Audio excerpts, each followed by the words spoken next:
What's going on, everybody? Welcome into Blazers Uprise Live Late Night Edition. We had no games today, so we decided to go with a later edition, a 9 p.m. stream here on this Monday night. We're going to recap the All-Star game. We'll also talk about maybe some trade rumors. We haven't really done a dive into any trade rumors so far, so this stream is probably the perfect time to do that. The trade deadline's coming up in, what?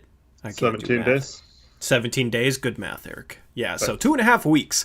Not expecting a lot of movement, and I talked about it a little bit in my mailbag. I'm rusty at making videos, by the way. Hopefully that was passable for you guys and your guys' standards of me. But yeah, we'll talk about any trade questions you have after we recap the All-Star. I want to, I titled it All-Star Weekend. It was basically just All-Star Day. That just doesn't roll off the tongue, you know what I mean? But it was basically just a day of All-Star activities that we will recap. So thank you guys for joining us. The first thing I want to recap as far as the All-Star game, because there's a couple things that I want your opinion on, Eric, that I'm curious about, how you feel about it. What did you think about everything being on one day? Did you like that it was all on one day? All that, action kind of just packed in? Do you wish it was like a Saturday, Sunday thing? How'd you feel about it all being on one day? I actually kind of liked it all just condensed into one day. The worst part to me was during the skills competition when they're doing interviews and it taking forever to do it. So I kind of like that the dunk contest was at halftime because it meant they had to speed it up and not let it drag on for 2 hours, you know? So I didn't like that there was only 3 competitors in it, but I kind of liked that it was there wasn't a lot of commercial breaks and a lot of dilly-dallying between dunks and stuff like that. They just got right to the dunks and it was over pretty quickly. Yep. I wish it was different nights. I don't know. It will go back to being different nights just because the NBA will make more money off of it. Separate nights of ticket sales, more commercials that they can fit in there, and I don't know. It was a little weird. I didn't like how kind of watered down the competitions were. It just didn't feel as legitimate, you know what I mean? Would have been nice to have somebody else in the dunk contest. We will review the competitions and most importantly the dunk contest in a second, but I don't know. It was a little weird, but I don't know. It was also kind of nice to have it on one day. I don't really know how I feel about that, but overall, I just didn't like that the competitions were watered down. Another thing I want your thoughts on, because I'm very opinionated about this. Some people love the Elam ending, ending on a certain score. Some people hate it. How do you feel about it? I wouldn't want it to be in a regular NBA game, but I actually kind of like it for exhibitions and basically anything else, like the tournament when they have it. I don't mind that at all. Some people want it in the NBA. I think that is the worst idea in professional sports, would be to put an Elam ending in the NBA. I can't believe some people actually want that. Some basketball fans actually want that as part of the NBA. I get it as kind of just a gimmicky thing in the basketball tournament and whatnot, but high school, college, NBA, no way, man. And the main reason is, it eliminates fouling at the end of games, and it's fouling at the end of most games isn't that bad. It draws out the last couple minutes for a little bit, but there's usually, if there's fouling going on, it's usually somewhat close and there's suspense, right? But I don't really view that as much of a problem, but it's some people view that apparently as such a problem that they want to get rid of every good game-winning NBA moment, college moment ever. Dame's the 10 seconds Dame had against Chicago wouldn't exist. The buzzer beater against Houston wouldn't exist. The buzzer beater against OKC wouldn't exist. You know what I mean? So many of Dame's clutch shots wouldn't exist. Sure, maybe it's tied and it's, each team needs 3 more points to win and Dame hits a 3, I guess. But there's so many great moments at the end of basketball games that would just be absolutely eliminated if that was a thing. That it's cool for the basketball tournament. Beyond that, I would hate it if they implemented it into something like more meaningful. Yeah, I don't know if I would go that far. I think there would be just as many, game-winning shots as if there was a time thing. The thing I don't really care for is that there's not possibility for overtime or something like that. Yeah, well, that's another thing that I don't like. The 4-OT game against Denver wouldn't exist. Yeah, exactly. So we might have ended up losing that game. We wouldn't have seen Hood come in and go crazy as he hits a game winner against Denver or whatever. But yeah, I kind of see it both ways. Like I said, I wouldn't want them to change the NBA, but it's kind of fun and like traditional. Because like if you go and play pickup at a gym, you're playing to 21 or whatever, 11 or whatever the game is set up as. Yeah, so it's pickup. It's more like pickup game, yeah. But I enjoy playing with the clock more, even though there's intentional fouls in my rec league. You know what I mean? Like, because we play with the clock. But like, let me just bring up the example of the Houston game, right? If after Chandler Parsons makes that lay-in back in 2014 in that playoff series, and then Dame, there's 0.9 seconds left, Dame hit the three, right? Mm-hmm. Here's the thing. You never have a possession where it's like, oh, you only have 1 second to get this shot off. You have to drop a play where somebody catches it and immediately shoots it. You don't have a scenario where it's like, well, you got to score in this 1 second or you lose. It's win or loss, because if you miss a shot, you can always go down and get a stop. Mm-hmm.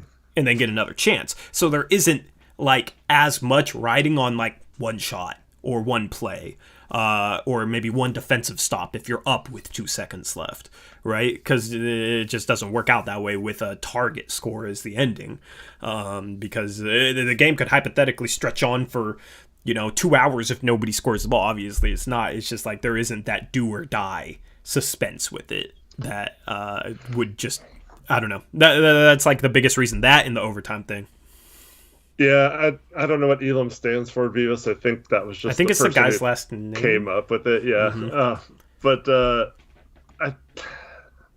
I don't like the. I understand why it's 24 and it's Kobe and all that stuff, but like how many points did the team LeBron put up in the second quarter? Like we're getting kind of. 60.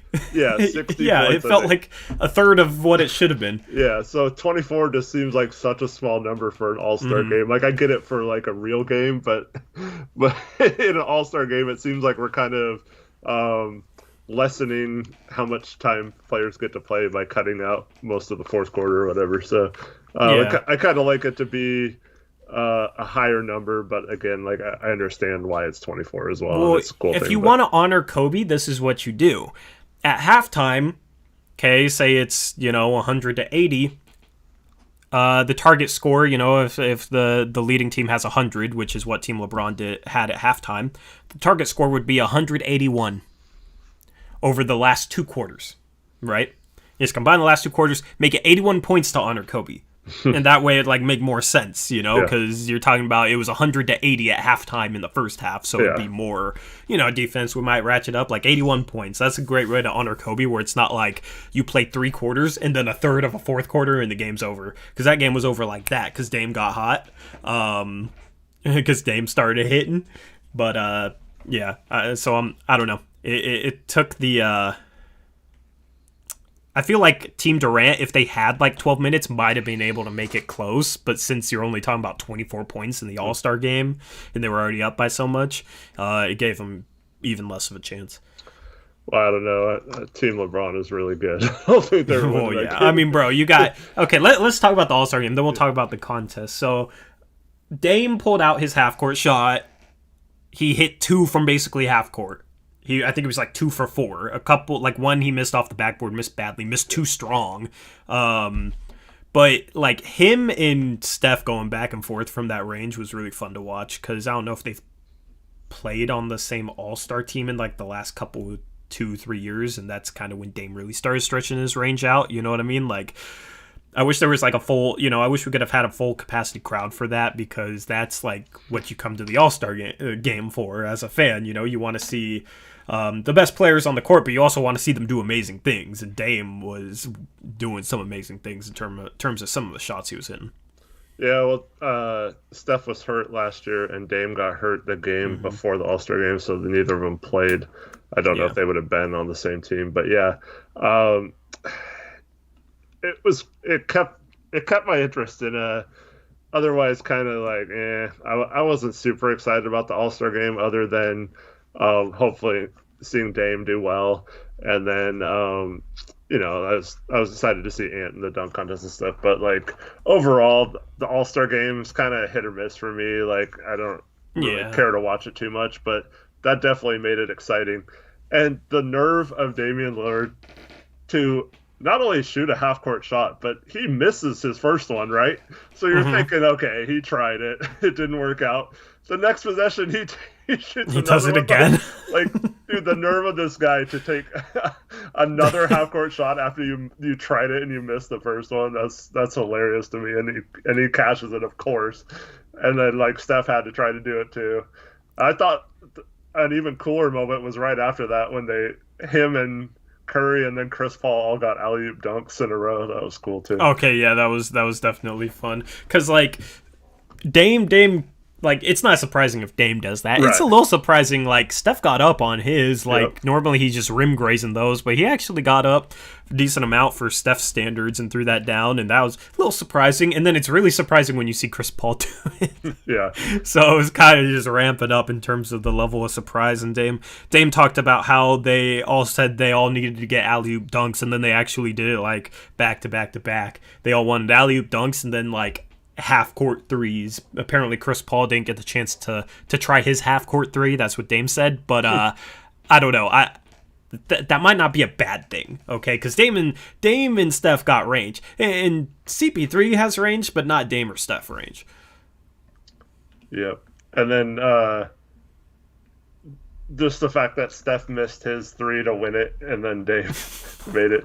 And even though Steph like you wanted Dame to hit it instead of Steph, but that was cool of Steph to like turn around and start waving by to everyone. Yeah, Before I tweeted that out. Like, Steph missed his game winner, and then Dame hit his, and people thought I was taking a shot at Steph. I wasn't taking a shot at Steph. I was taking a shot at.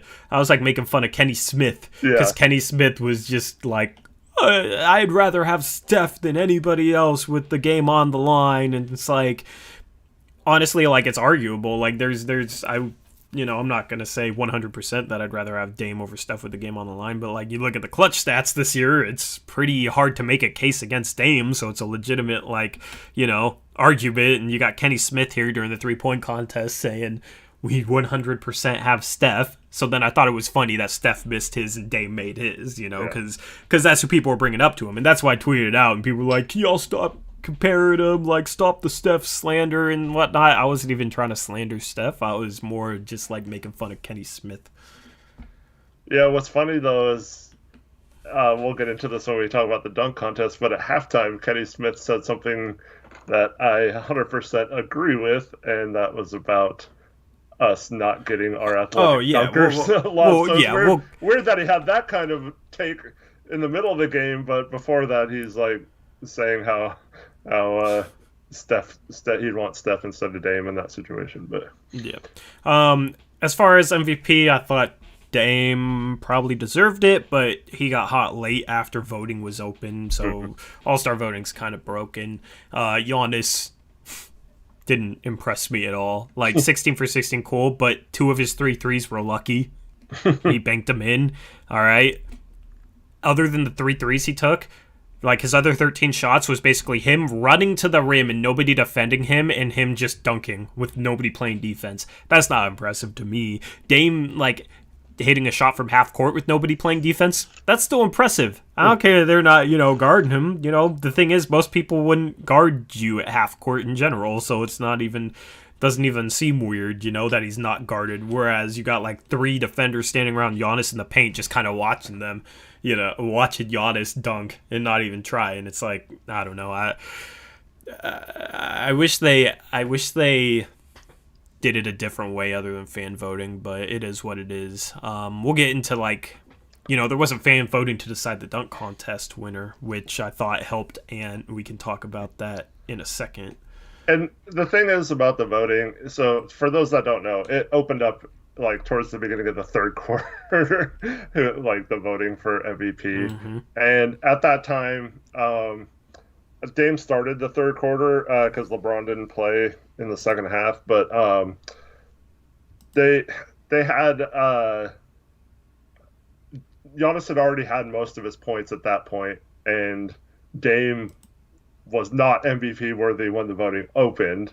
But then he had the last 11 points. So if the voting would have taken place right after the game, everyone would have voted for Dame because it was all fresh in their mind for him scoring the last 11 points and taking over and winning that game. But yeah, it's just an unfortunate thing. It's kind of like the starter thing being, Dame winning 50% of the media and or not the media, the coaches and the player votes, but then not get the fan vote, or in the fan votes the tiebreaker. It's just unfortunate, but I don't think he got robbed or anything. I understand why people were voting for Giannis before that. It's just his spurt was too late to overcome all the voting that it was. Which is why I think it's a little bit broken. It's a little bit broken. But let's talk about.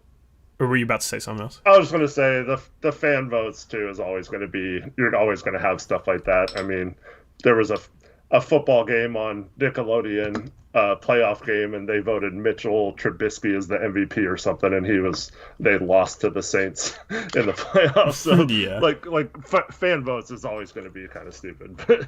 Yeah, I agree. Skills contest. After Rocco got eliminated, I stopped watching it. The skills contest is. And Kenny, for all of the people that love Kenny Beecham, like described it perfectly. It's kind of just like the appetizer, right? Nobody really cares. Like, it's not a big deal. It's just like to get the night warmed up, so to say. Wanted Rocco to win, obviously, and he got eliminated. He missed a pass through the hoop. Obviously, that means we can never move the ball, because he missed that pass through the hoop. But Chris Paul missed a layup, so the Suns should never be able to shoot layups. Am I right? Like, overall, it was, I don't know. I want Rocco to win, and you had all the TNT guys saying, oh, Robert Covington's going to win. I'm going to bet on him, and then he's out in the first round. It was just, like, super anticlimactic, so not much to talk about from that. It was cool that he got to like represent historic black colleges. And a couple things that I hadn't heard about. One he announced during the game was that he gave two people $25,000 scholarships right before the contest started. And then another thing I didn't know was that he had dedicated enough money for his alma mater to build a practice facility. I had heard about that. That's the Covington Center. Yeah, really Covington cool. Center. So props to him for doing that. Yep. Stepping up. What I don't understand is why is the skills competition? Why does it only have one pass? Didn't it used to have like three different? Like you had to throw a bounce pass and a chest pass. But it didn't used to be. It didn't. It used to be one person on their own, so they had like a lot more to it, and they timed it. See, that's the thing where I think it's kind of lost its luster, is there's so little to it. It's not challenging. Right. Like, you're talking about dribbling through some pillars, throwing one pass through a hoop, going down and shooting a lay-in, and then going down shooting a three. You know what I mean? I feel like if they were able to fit like 3 passes into it and maybe a little bit more, it would be a lot more exciting. But I don't know how they do that with 2 people going at the same time. I like kind of the head-to-head aspect of it. I just got to figure out a way to like add more to it, because I think people would be more interested in it. Oh, after you do the lay-in, you could then have to throw a bounce pass to the corner or something, and then you can run down and shoot the 3. I don't know, but it just doesn't seem like there's very many skills. I mean, I honestly believe if you had a competition like that and everyone in the NBA, like, any person could win it on any given day. That's how like random it is. Shoot, like, I could beat Robert Covington, man. Right. Like, I can make a 3. I can throw a pass through the hoop. You know what I mean? You could have some average Joes be NBA players. That's how just like it's not. There's no difficulty to it. It doesn't showcase any skill. Any like elite skill. So yeah, I mean, I don't know. Maybe we'll have to figure out. I don't know. Once we can get some pickup games, maybe we'll set up skills challenge. We can set up a bracket with some of y'all, and we can see who would win that. We've always talked about this, but King of the Hill would be better in my opinion. Like just pure one-on-one scoring. Like who's the best one-on-one player? That would be entertaining. That would be fun to watch. So I don't know. I wish they would add more to the skills challenge, or maybe add something else too. It's just there's not much to it. The King 3 of the point, court, not King of the Hill. I King don't know. of the court. Mike B says he's sending me his jumper. Haven't you said that before? And I didn't get anything from you, bro. I'll judge it. I'll give you feedback on it. But as far as like competitions go, 3-point contest, in my opinion, is the best. Year in, year out, it's always exciting. It's a showcase of like elite talent that you won't see from like amateurs. Because here's the thing with the dunk contest, you'll find some random people that would have wiped the floor in the dunk contest. No offense to Ant or anything, but you'll find some professional dunkers, so to say, that will just pull stuff out that would have just easily won that dunk contest. But you won't find somebody who will shoot the ball better than Steph Curry or shoot the ball better than these NBA shooters. So it's like suspenseful. It's a showcase of like elite skill. It's fun, you know what I mean? It's everybody, everybody does their best. It's not something where like skills challenge guys.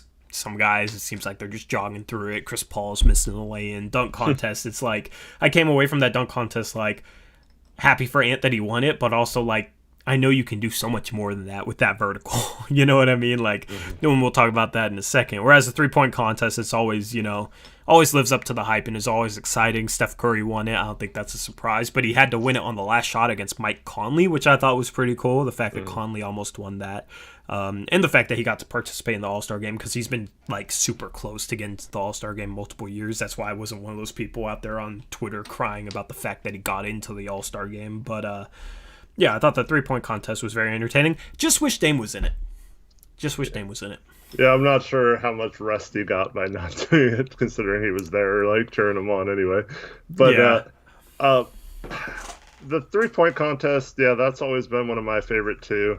I don't like the whole money ball rack. I like the traditional one money ball at the end of each rack. I know that's kind of get off my lawn.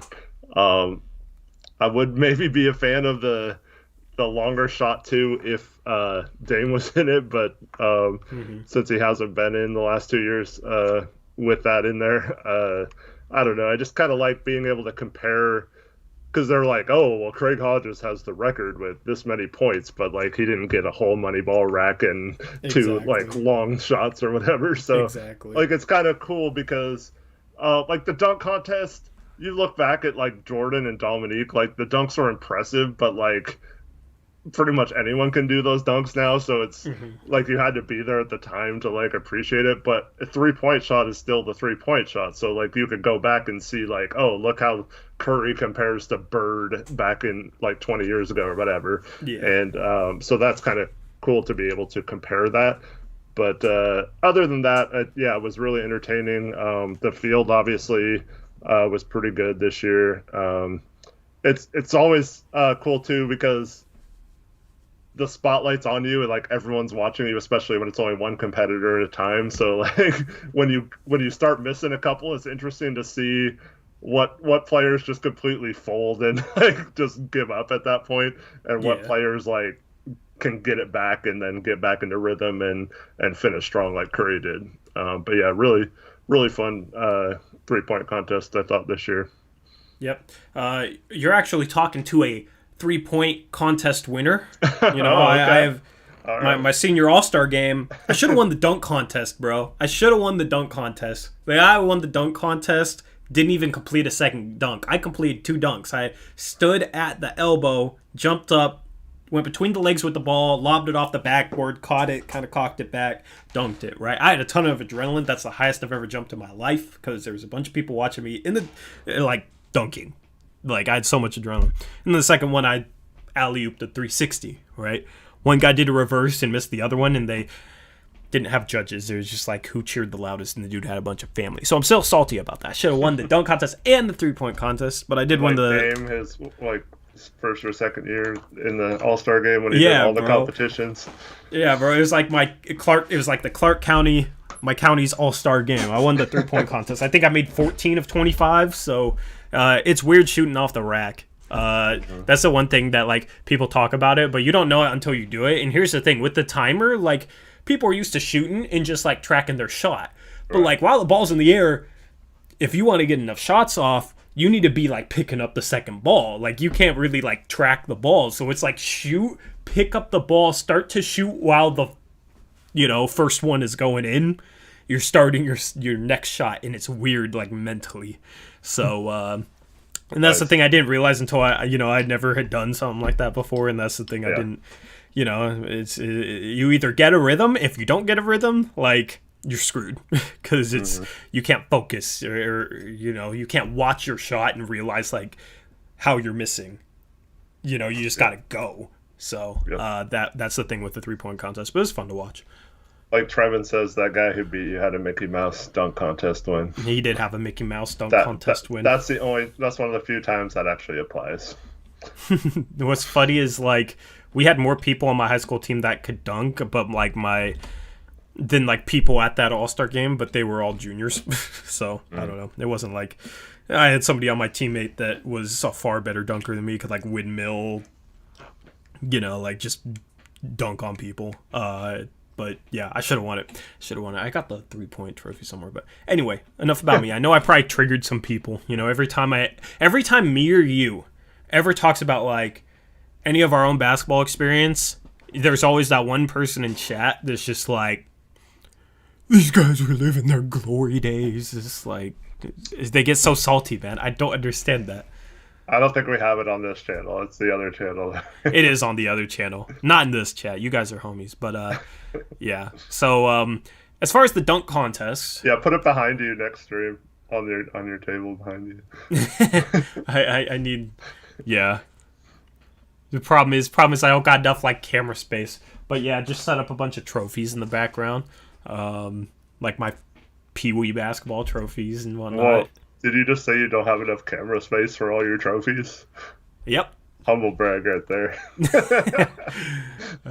I mean, I barely got camera space for anything on that desk back there. I got like a signed basketball, but it's dark too. I don't know. I wish I had like lighting back there, but what's an Elam ending? It's what they have in the All-Star game where the game ends once you reach a certain score instead of based off time. Just look it up if it's still confusing. But dunk contest, right? Cassius Stanley got screwed. His first out of the first round, his dunk was the best, and he got the lowest score. Right? Anthony's was impressive, but I don't know. Like to a casual fan just watching, probably looks very boring. To somebody who realizes how high that is, you know what I mean? Like that. Are we lagging? Yeah.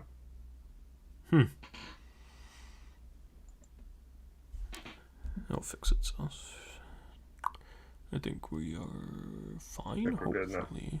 Yeah, good old lag. But for somebody who knows how high like he's grabbing the ball, that's impressive. Toppin's Especially first dunk. For someone his size, if he's a big guy, like if Toppin did that dunk, it's not that impressive. But yeah. For Simons to do it is. Yeah. Toppin's first dunk was maybe his best. Him going between the legs from like inside the free throw line wasn't that impressive to me. I don't know. There wasn't really anything that was like, wow, I hadn't seen that before. Other than Anthony trying to kiss the rim, but the problem is he didn't kiss the rim. If he kissed the rim, that would have been like insanely impressive. He also probably would have busted like lost teeth. You know what I mean? Yeah. He should have had like prop lips or something to do it, because then it would have been obvious what he was doing as well. Like some big fake red lips or something. But yeah. Huh? What? I get what you're saying, but that would have just looked weird and people would have been like, what the hell's wrong with this guy? No, I know, but like once he did it, then people would be like, oh, okay. But I think... Well, that's why he blew the kiss at the rim.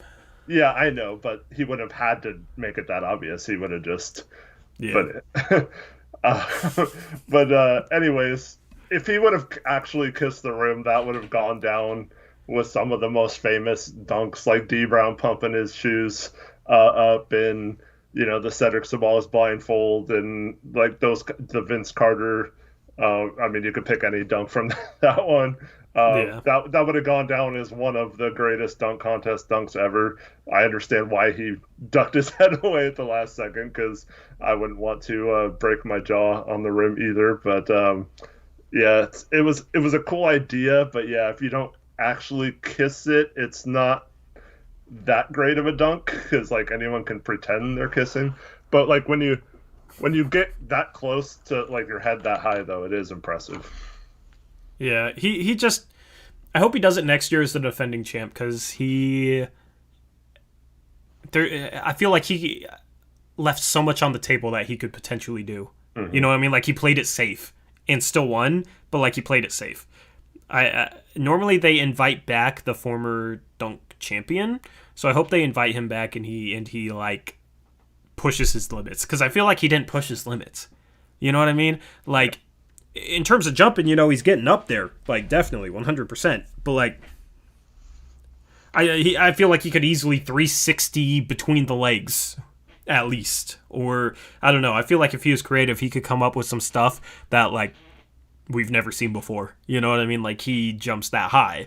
So I was slightly disappointed. I expected a little bit more out of him. But I'm happy he won. It's cool to see him like on that stage, by himself. So, it was fun, and was happy to see him win, and hope he comes back next year and shows us what he can do. Like, that's a compliment to him. I feel like he can do a lot more than he showed with that vertical.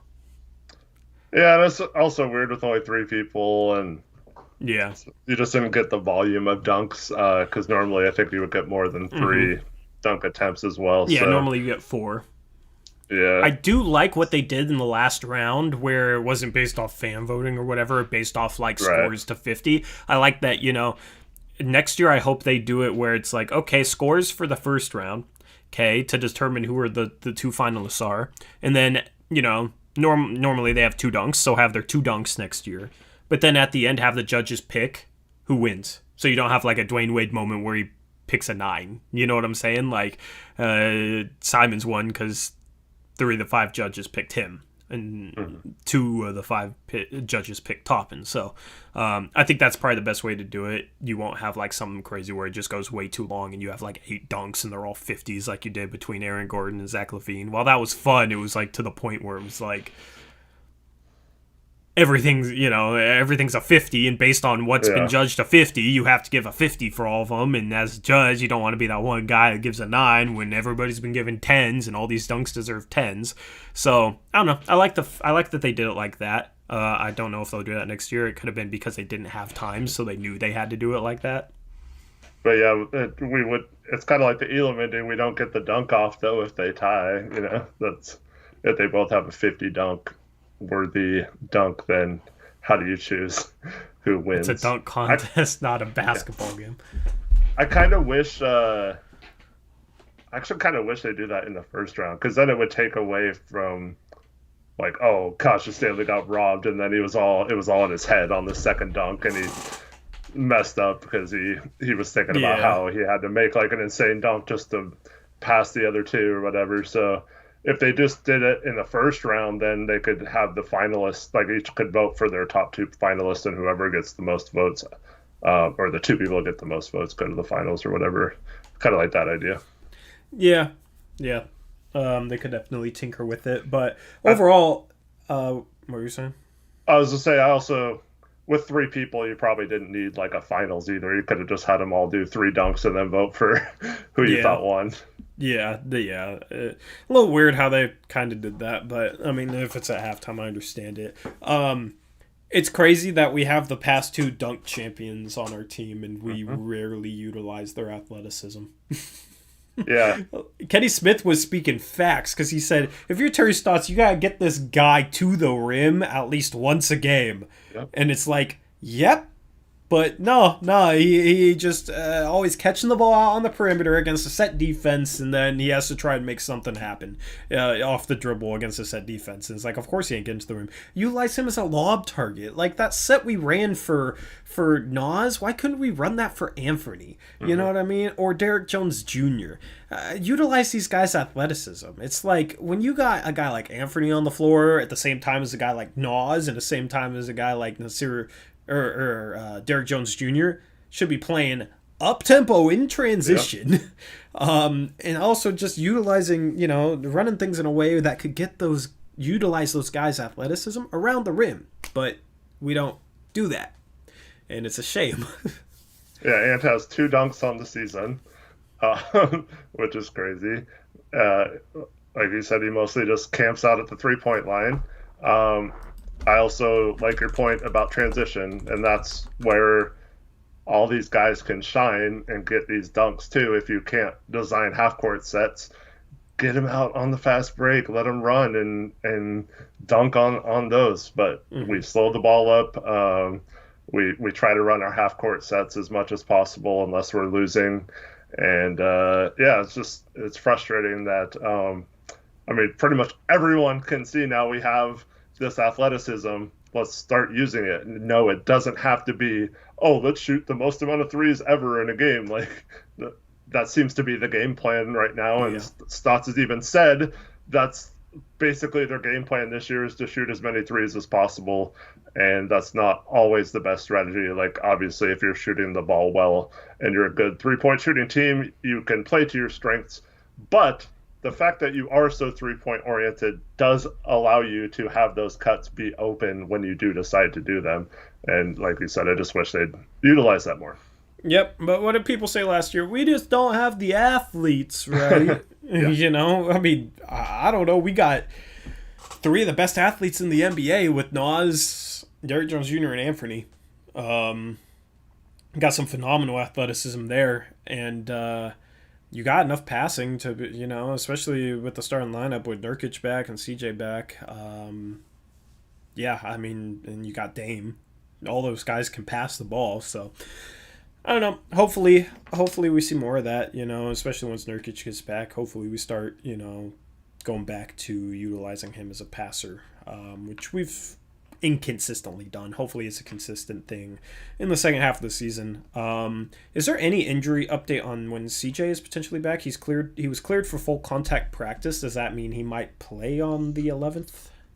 They said last I heard late next week, which to me says probably not Thursday. Wait, late next week? When did they say that? Well, when they got evaluated last Tuesday. So to me, yeah, but didn't they say he was getting last Tuesday? Yeah, so that late next week is like Thursday, Friday-ish. But didn't they say he wasn't cleared for practice? They would give another update late next week. To me, that means with the way they use that term, means that he'd possibly be cleared to play late next week. I don't know. Maybe that's Thursday. Did they? But here's my question: did they announce that he was cleared for full contact practice on that Tuesday when they said that? Yeah, it was in the same press release. Okay. Yeah. Okay. Because that's what I'm interested in. I mean, I assume if he's cleared for full contact practice, like he's able to play, right? Like, I mean. Well, there's 2 things to that. One is with this whole reevaluation thing, they could be wanting to see how he does after a week of contact practices or whatever, and also they didn't really practice over the weekend, so you had that going against him as well, even though he could do individual stuff. But yeah, I mean, and 2, with the foot injury, he wasn't able to do conditioning like Nurk should have been able to do, so I don't know how long his conditioning back into you throw him out there for 40 minutes a game and he gets into shape. That's how you condition. I honestly, though, remember how bad he was to start the season in terms of his conditioning? But he was still balling. You know what I mean? So, like, I don't know. I mean, in terms of conditioning, I wouldn't not play him if he's, like, not in great condition. Like, that's how you get him back into condition. But, yeah, I mean, we'll have to wait and see. Late next week is, like, vague. You know what I mean? and it kind of lines up with like a Thursday night game, so maybe he plays. I don't know. Can't. He should be back very soon. That's the important part. We don't know what's up with Nurkic, right? Like it's progressing. I'm assuming that's just a matter of when it's fully healed, right? And he should be ready to play right after that. Just no like timetable. Like seems like it's getting closer to his return too, obviously, but just don't have an established like expectation of when necessarily. So we'll take your Malcolm. Tori and I have been talking about the lack of cutters and not utilizing the athleticism all year. So he said I know he tweeted about the same thing about how, we have 2 dunk contest winners and Ant only has so many 2-point shots compared to 3-point shots. Literally didn't even see that. It was a great tweet. But we've been talking about that all year too. So instead you're copying us, bro. You're copying us, man. I wouldn't go that far, but yeah. Malcolm knows he's just playing. Yeah. Trying to accuse me of I don't even remember the word. What's the word when you like copy somebody's paper? Plagiarism. Oh yeah, I'm blinking. Yeah, I don't plagiarize my tweets. It's all original content over there. Real quick before we move on to trade stuff, I just want to put this on video right now so people can mark this 42 minutes into the stream. I can already tell you, Tori, what's going to happen here coming out. Mm-hmm. So we're going to get CJ and Nurk back. And we all know our first half of the schedule is fairly easy. Our second half is fairly difficult. I just have a feeling we're going to, hover around 500 or so with CJ and Nurk back against a lot of tough teams. And we might be playing better or have a better, maybe we're actually trying some things that will improve our team for the playoffs or whatever. And then people are going to blame CJ and Nurk as the problems on this team versus the fact that our coach isn't utilizing them right, and in my opinion. And so I just want to put that on the record right now that don't buy this stuff when when CJ and Nurk come back.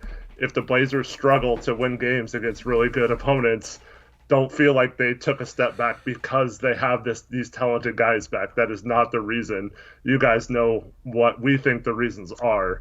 And if Stotts can't find a way to build upon all these players that are now showed that they're capable of rotational minutes, and then you add a guy like CJ who is having an all-star caliber year and a guy like Nurk who you can do a lot of dynamic things with, this is absolutely a coaching issue if we struggle from this point on. I mean, I don't know. If people make that argument when they've been excusing, making every...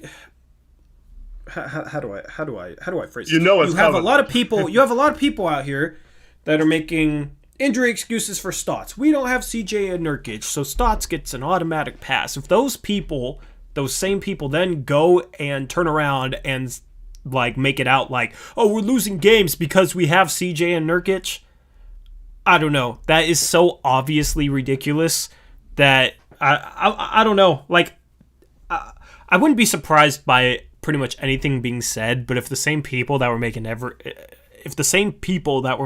excuse in the book for Stotts because he didn't have didn't have CJ and Nurkic, then blame those two guys returning on us struggling, that's just the most contradictory thing ever. Like I don't even know. Like if that happens, we'll cross that bridge when we get there. You'll have some people that are saying that type of stuff. Like we'll have a harder schedule. So I feel like if people were smart as pro Stotts fans, they would just blame the schedule instead of CJ Nurkic because their absence has screwed us over so bad, and we've just won because Stotts is great at adapting without those guys. It's like if their absence meant that much, then their return should also mean that much. But these people aren't going to admit that their over explanation of why we succeeded earlier in the season, if we have better personnel and non-injuries to excuse some of the things that happened, and we have a worse record. There's a lot of these people who are the same people who think Dame and CJ can't coexist on a winning team or whatever. So, like, those people are going to come out of the woodwork. It'll always be certain people chasing certain narratives and trying to warp reality to fit the narrative they're chasing. And that's the way it's always going to be. Like, no matter what, things could go the opposite way and they would still, fit it to that narrative. Because if it's going the opposite way, it'd be like, Stotts isn't the problem. We just can't win without CJ and Nurkic. And then they come back and play well, and it's, see, Stotts was never the problem. Look at us win with CJ and Nurkic. But if it's the other way around, where we win without them, and then CJ and Nurkic come back, it'll be, see, Nurkic has always been overrated, and Dame and CJ can't coexist. It's not Stotts' fault. Trade CJ, we have Trent. Yeah, trade CJ, we have Trent. Look how well we did with him. We need to trade CJ for Aaron Gordon. It'll always be, it could be two different things, and they'll still make it out to be the same narrative. The same narrative. Even if we sucked and then CJ came back and we started playing great, people would be saying, well, see, it's not Stotts' fault. We're playing great now, but you need to trade CJ because his value is so high. Look how well he's playing, and we're winning, so we need to trade CJ. Or it's Dame and CJ can't exist, we need to trade CJ. People will come out to the same conclusions no matter what happens on the court, because it's not actually based on what happens on the court. Their arguments are based on their own biases and their own feelings about things and what they want to believe based on what reality is showing them. So you will have people that just, that's the way it goes. No matter what, they will hold on to the same opinions. They could, it's like flat earthers, man. It's like flat earthers. They could see, you could take them out to space, fly them around the world. They'll still say it's flat because they want to believe it's flat. They have all the evidence in the world.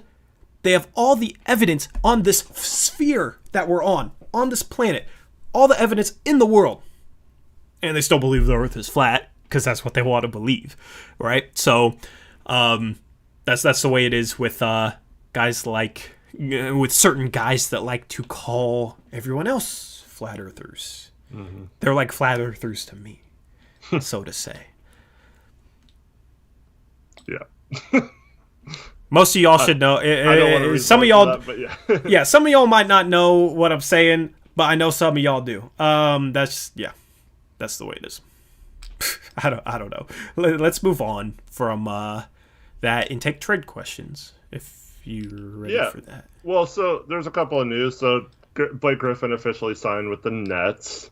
Everybody's freaking out about that. It's just like the dude's been trash this year. The dude's been trash last year. Like, I don't know. Their ceiling was already high. I don't think he raises their ceiling all that much.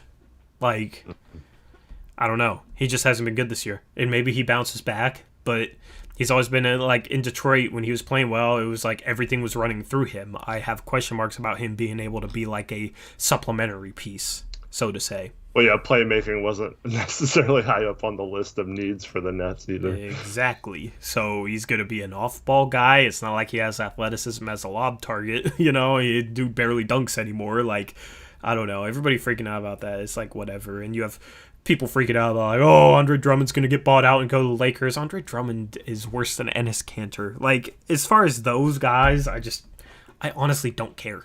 Like, as far as Blake Griffin, guys like Andre Drummond go. Yep. And then your boy, the guy who your dream scenario of signing is rumored to be bought out soon by the Chicago Bulls, and that's Otto Porter Jr. That's a guy I'll care about. Mm-hmm. He would be better for Brooklyn than Blake Griffin. He would be better for the Lakers than Andre Drummond. Yeah. So that's the guy I want. Hasn't Olshey gone after him in the past, supposedly? Yeah, we apparently before he was traded to the Bulls, we had an offer on the table for him, but the Bulls came in the last second and offered Jabari Parker's contract, which was like a team option the next year. They wanted expiring. And we had all those guys from 2016 that still had 2 years left on their deals at the time. So, yeah, unfortunately, they came in with a little better offer for what the Wizards were looking for. But, yeah, apparently we tried to trade for him. Reese, I disagree with you. I think Otto Porter is as much of a 3 as he is a 4. I think he's either, honestly. I like him better at the 4, but yeah. I mean, but that's the way the NBA is training, where like guys like Rocco and Otto Porter Jr. and like all players in that mold, the NBA is transitioning to like all those guys people like more at the 4. You know what I mean? But in terms of like skill set wise, there's no reason like he would be, in my mind, any worse at the 3. You know, you just want to like maximize the amount of skill you have on the floor, so that's why those guys, you know, are better at the 4 hypothetically. But it's like if you bring them off the bench with a guy like Melo, like, and those are your 2 forwards, I think they complement each other very well. Like, very, very well. Because Otto Porter Jr. could guard the best forward. Melo could guard the weakest one. Otto Porter Jr. could spot up and, you know, do a little bit off the dribble. He does enough off the dribble to justify him being a 3. And he's a 40% three-point shooter who could space the floor for a guy like Melo, who's more kind of ISO from the perimeter type of guy. So I think, like, they would coexist very well. He has, with the extra weight, has lost a little bit of quickness. But he's become a little smarter player too, so maybe that balances out. But yeah, it's like if you have Rocco and him in the game at the same time, I mean they're interchangeable. Like who cares who plays the 3 and who's the 4? It's like I think they can play together. I don't think that would be a problem. So, and hypothetically, I would love to have a bench lineup of Gary Trent Jr. and Nasir Little, Otto Porter, and Zach Collins, right? Like. I would love to have something like that. Obviously, we don't have Zach, and obviously, like, Melo's going to play. But, like, I don't know. I mean, Otto Porter Jr. and, like, Nas, I think are good fits together. The Otto Porter Jr. is just a guy you can fit next to pretty much anybody at the forward spot because he's above average defender, and he's a 40% three-point shooter. There was a rumor that Golden State was at the top of his list if he left or whatever. That would be a great pickup for them. But I don't know. It's like we're better than Golden State record-wise right now, and I don't know. It's like O'Shea's kept open that roster spot, which makes me think he'll look to add a guy, and we've been after him in the past, you know. So I'm hoping that it's possible. I don't know what the deal is, but I have no doubt. Like we contacted Blake Griffin trying to sign him, so any other big names that are released, I think we'll at least try for. Yeah, so I don't know. We'll see on Otto Porter Jr. So let me ask you a question. If we were able to get Otto Porter Jr., or maybe you feel this way even if we don't get Otto Porter Jr., if we had a chance to dump Rodney Hood for nothing coming back, would you take it, or was that not worth it to you? If we signed Otto Porter Jr.,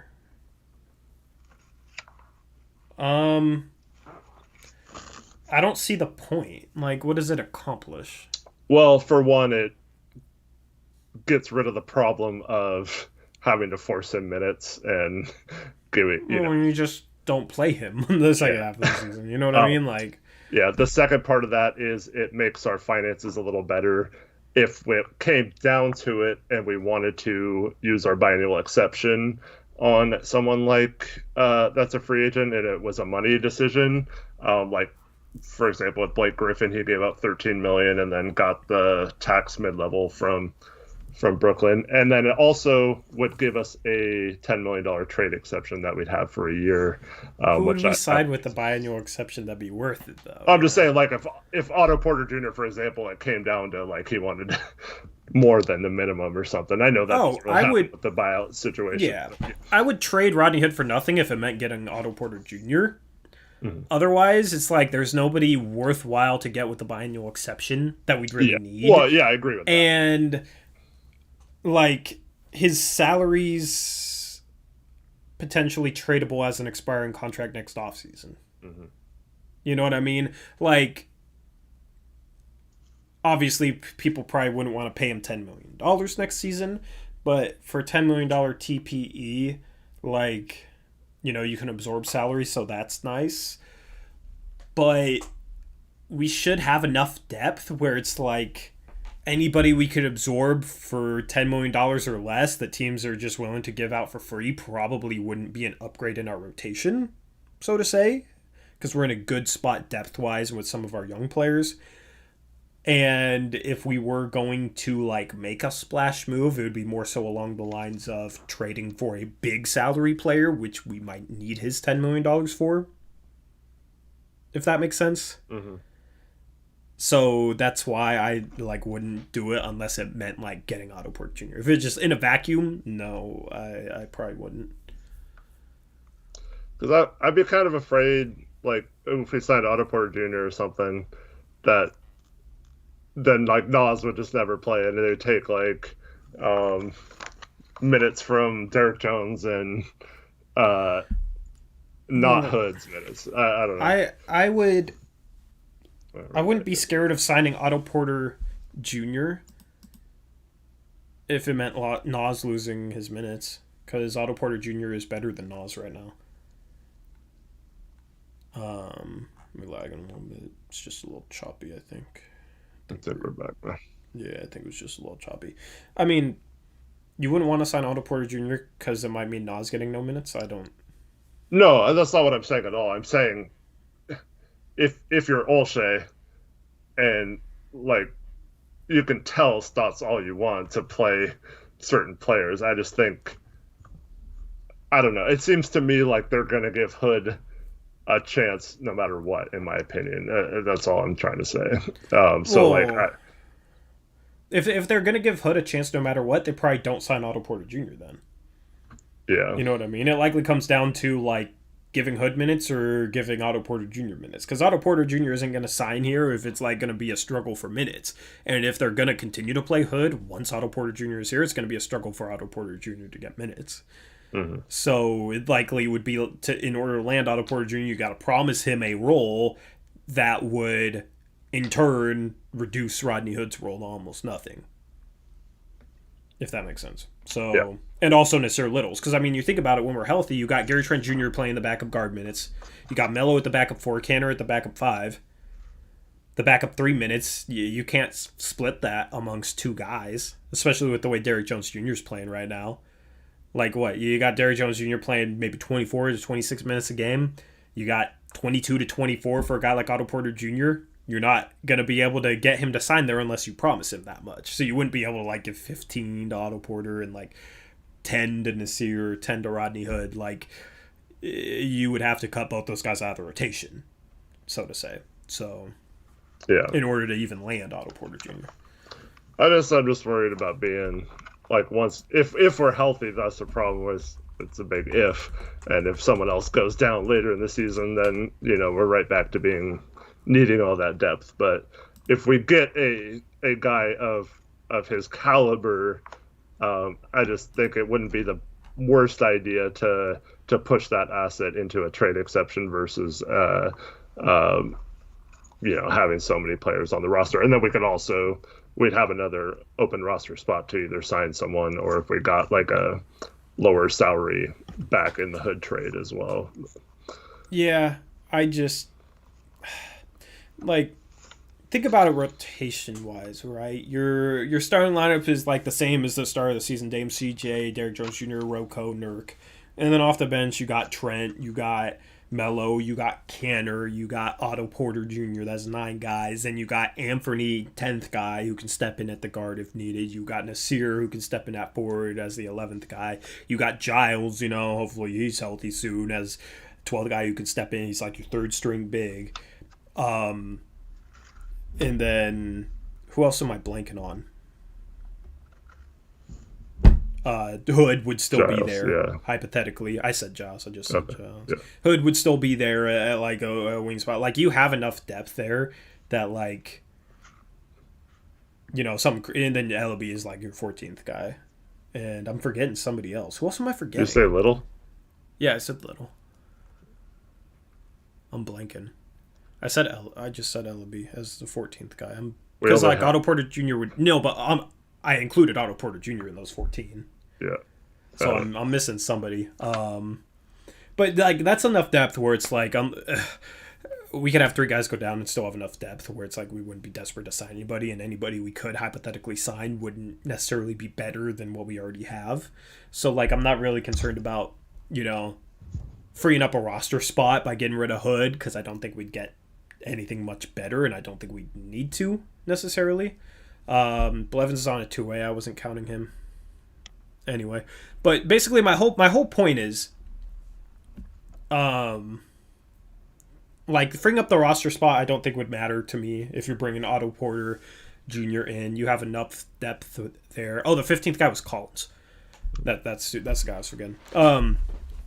You have enough depth there that you should be fine. And anybody you sign over, like, instead, get rid of Hood and open up a roster spot, anybody you sign probably wouldn't be better than a Simons or better than a Nas, or maybe even better than, like, Hood could be the second half of the season. So that's not really a priority. The only thing would be, like, if the traded player exception would be more useful next offseason than his salary, potentially. That's it. Yeah, and that would be if we moved on from Hood in the offseason instead of keeping him, then we potentially missed out on that trade exception versus having, I don't know what the plan is with Hood long term. Yep. If we're planning on keeping him or not. But so that was the reason this came up, is because I've been kind of spitting hypotheticals with Reese a little bit, seeing how the Knicks are under the cap enough to accept Hood's contract. And I feel like Hood would potentially be a good fit for the Knicks. Like, Thibodeau could kind of use him right on defense, I think. But also they kind of need, like, a guy who can get buckets on offense too, and kind of ISO score, because that's basically their offense. Mm-hmm. I think it'd be a good fit there, but they could absorb his contract, or, they have a guy like Austin Rivers or someone, just if we wanted a deep emergency bench guy, just in case, like, we have foul trouble or injury or something like that, who's making like $3 million or so a year. I'd rather play Anthony instead of Rivers, though. You know what I mean? I 100% agree. That's what I said, emergency deep bench guy. But yeah, I was just trying to scenarios where that trade would make sense, and I think, like, signing Otto Porter Jr. and then doing that would kind of make sense, but it would also make it so we don't have to worry about the tax at all this year, because we'd be well below it. Yeah, so. I mean, if we don't make a move, we don't have to worry about it. Yeah. Otherwise, I mean, the only thing that I feel like might, like, has a small chance of happening that might be, like, a shocking move would be Gary Trent Jr. getting moved. I don't think it's likely at all, but, like, if something shocking is going to happen, like, I don't think we're trading Nurkic. I don't think we're trading CJ. I don't think we're trading Dame. I don't think there's, like, really any chance of any of that happening, right? I don't think we're trading Rocco. Like, there's not enough, like, we don't have the salary to go get a guy who's making $30 million, and there's not really anybody on the market that makes sense. The only shocking thing I think that there is, like, a small chance of happening would be trading Gary Trent Jr., because we don't want to pay him as a third guard and pay, like, 3 guards $100 million next year. Mm-hmm. That's the only shocking thing that I think has a small chance of happening. What about... Did you see my trade idea with Gary Trent Jr.? Yeah, I'm warming up a little bit to John Collins. Like, what I've read from Hawks fans and people that cover the Hawks is his defensive reputation is that he's a bad defender, but he's actually improved a lot and is actually a serviceable defender. And you look at him athletically, like, decent athlete, seems like decent foot speed. Like, it seems like he could be a good defender at the forward. He's still young. And then obviously offensively, he's a really, really good player, good shooter, good finisher. Like, that's a guy I would look at if they were looking to trade Trent. Yeah, I don't know. Even though he's fine defensively, I don't like his fit if Stotts is our coach on defense, because, like, we expect so much out of our 3 and 4 to overcompensate for that. And while he's not like a negative defender necessarily, I just don't think he's the right defender to make up for what we asked them to do in our offense. Defense, but think about it. Like, you'd basically be replacing I mean, not exactly, but you'd almost be replacing Rodney Hood with John Collins if you did that trade. Because John Collins was sliding as the starting 4, Derrick Jones Jr. would likely get moved to the bench, Rocco would be the starting 3.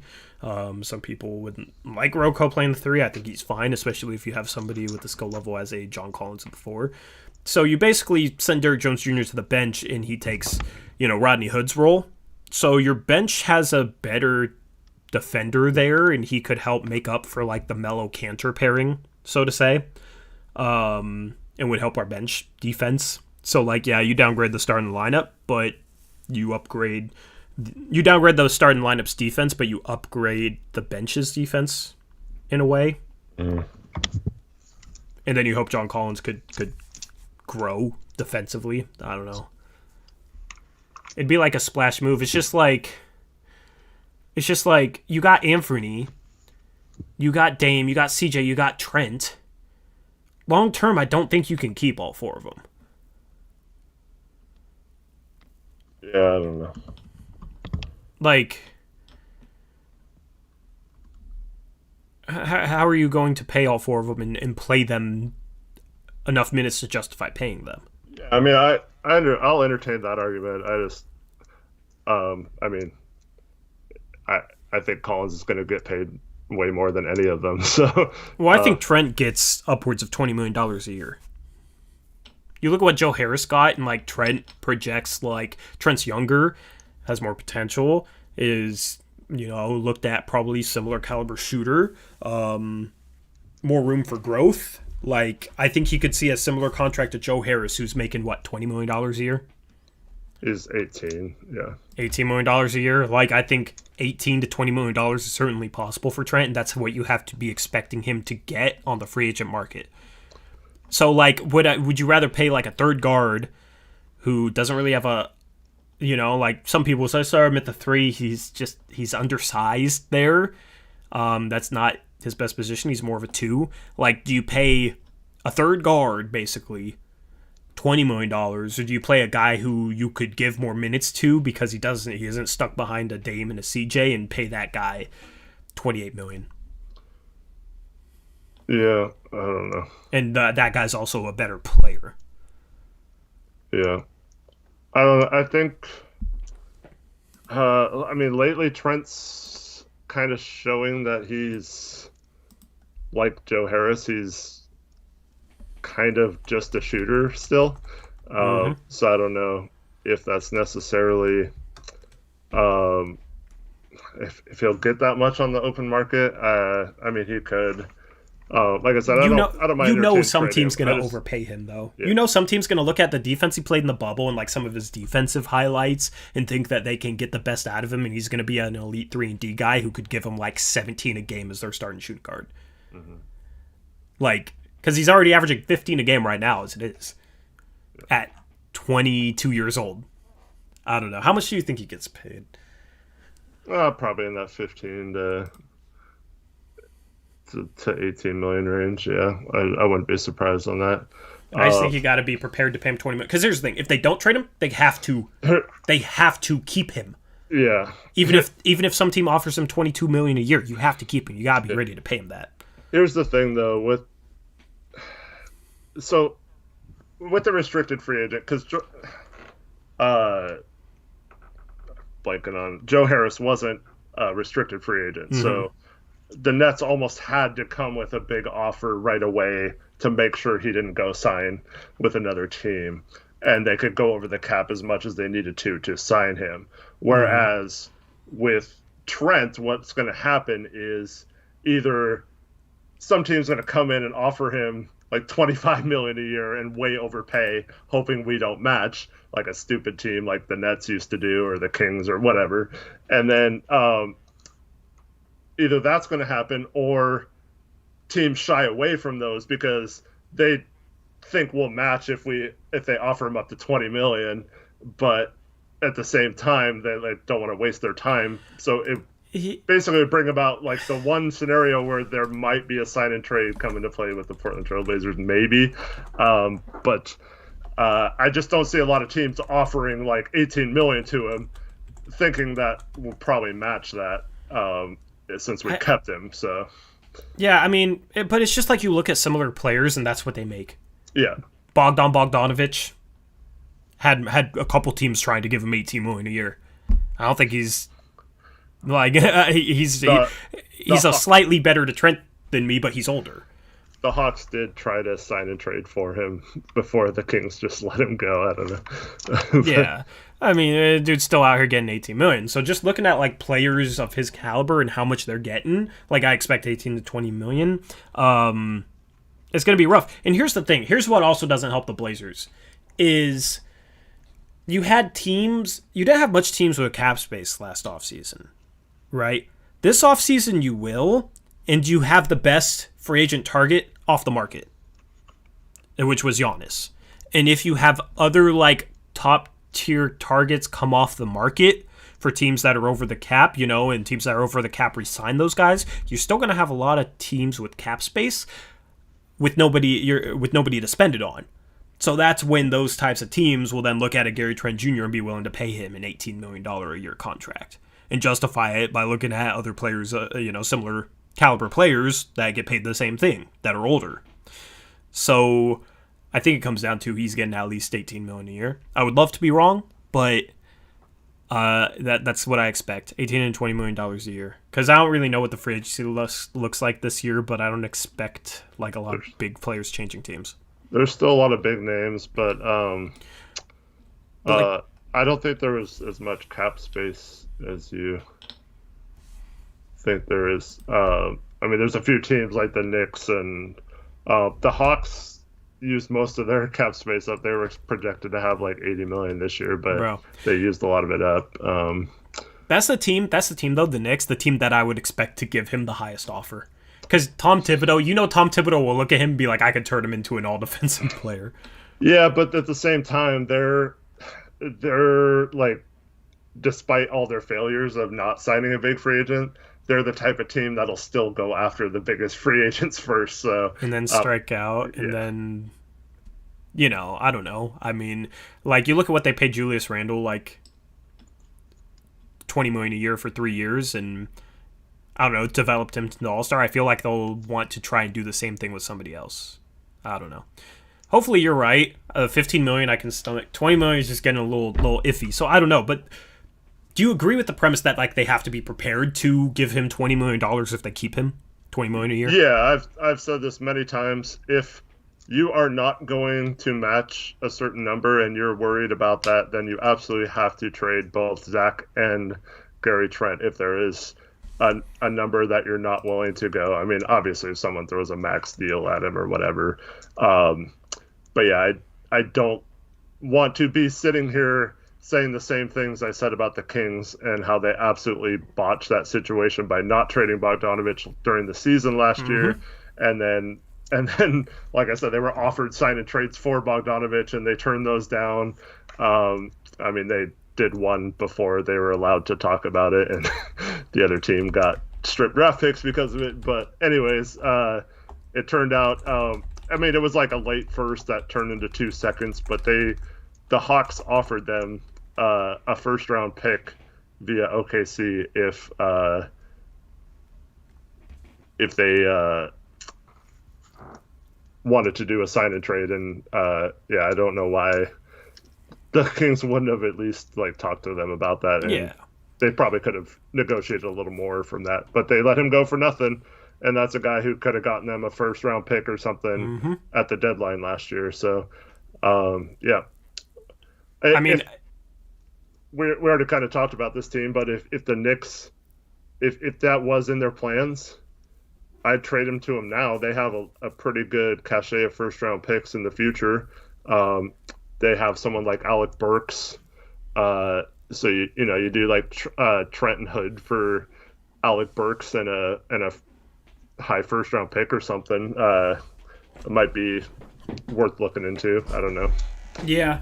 I mean, I would be kind of bummed out with that sort of trade. Like, I don't know if we're good. Right. If we're gonna trade Trent, I kind of want to make a splash, and John Collins would be a splash. And you gotta be ready to pay that guy too, and financially, that's gonna put you into some serious tax. But that's why they're not paying it this year. That's why they're staying out of the tax this year. And you could trade like a a Trent and a Zach Collins maybe, and you got to figure it out with like Houston and the protections on our 2021 first in order to offer like maybe a future first. But I think that's a package that Atlanta would definitely listen to for John Collins, because you get a guy that's like productive, right? They're still trying to make the playoffs this year. You get a young player who's still productive, but he's young as well. Kind of fits their timeline.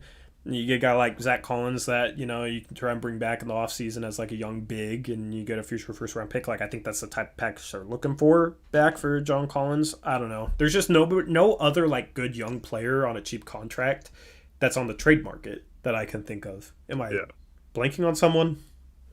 My only issue, no, I'm drawing a blank too, but the only issue I really have with that is, well, it's not an issue I have necessarily, but we've seen Olshey, like with the Nurkic trade, you have a Plumlee expiring, where you have to pay him coming up year, so he pushes the can down the road a year by trading for someone who still has a year left on their deal. Trading a guy, even if it's for a different position or more of a position of need, I don't know if it makes a ton of sense for trading a restricted free agent for another restricted free agent, knowing you're going to have to pay him more than you would Trent. But yeah, but I also don't think, Plumlee was older than Nurkic. Yeah, that was kind of the thing there. And we got a first round pick back and a player at his position, because we still needed a center back. We needed somebody at Plumlee's position. We just didn't want to pay him, but he was older. And we got back a younger center to replace him at that position. Whereas like Trent is kind of at a position we have a logjam with, but he's young. So I think it's a little different. So I don't know if it necessarily that trade would be predictive of what happens this offseason. I'm just saying, like, that's the one shocking thing that has a small chance of happening, just for all the reasons I laid out. If they don't feel comfortable with paying a third guard that much money in the offseason, they may look to move him. Mm-hmm. They may look to move him. If he doesn't want to trade CJ, at some point, you're probably going to have to pick between Trent and Simons. As those guys continue to develop and get better, you don't have enough minutes for both unless you play Trent a lot at the 3. I guess that's the other option, is they start playing him a lot at the 3, but I don't know if they view him as a small forward at all. He can play there in smaller lineups, but you don't want him playing like 25 minutes a game all at small forward. He's undersized, and you already got undersized guards. Mm. The only thing I'll say to that is, because Trent makes the minimum, so it's hard to come up with. That's one of the reasons why I'm blanking on trades with him, because in almost all scenarios you'd have to include him with a guy like Hood or someone just to match salaries or to do something there. So if you do go into the summer with him on the roster, you keep him, you pay him, say $18 million or whatever, then he becomes if he's still playing at the level he's playing at and he's worthy of that contract, then you actually have a player, it's been a while that we've had a player that is a position of strength for us, that is a good player that we can trade, that has a sizable contract to match salaries. So you're not just trading a contract and trying to fill in with pieces that don't necessarily have the value of the player you're bringing back. Yeah, but John Collins would be that too. Maybe even more likely to be that. I don't know, because he's like already like a 20-10 guy, and can shoot the 3, and his defense has been improving. You know what I mean? How's it translated to success though, team wise? Yeah, but I don't watch the Hawks game in, game out, and it could. Well, he also has a drug suspension for cheating, and has been injured a lot. Has he been injured a lot? Let me look up his game count, because I don't remember him. Hasn't been like serious injuries, but he's definitely been injured. So yeah, last year Atlanta wasn't in the bubble. We played 41 games. The year before he played 61. The year before that he played 74. This year he's played 36 games, so he's been healthy this year. You got question marks here and there, but last season he, in 33 minutes a game, 21.6 points per game, 10 rebounds per game, 58% from the field, 40% from 3. And if he becomes a good defender, like, that's what you're banking on. It's risky. There are some question marks, but that's near all-star level production. Would be nice to have that out of a 4, especially if he can defend. That's why I haven't been on board with him, but from all accounts, he's improving defensively. I'm just trusting people that watch the Hawks more than me. So I don't know. Like with Trent, it's like if we pay him that much, it doesn't really make sense to keep him for multiple years.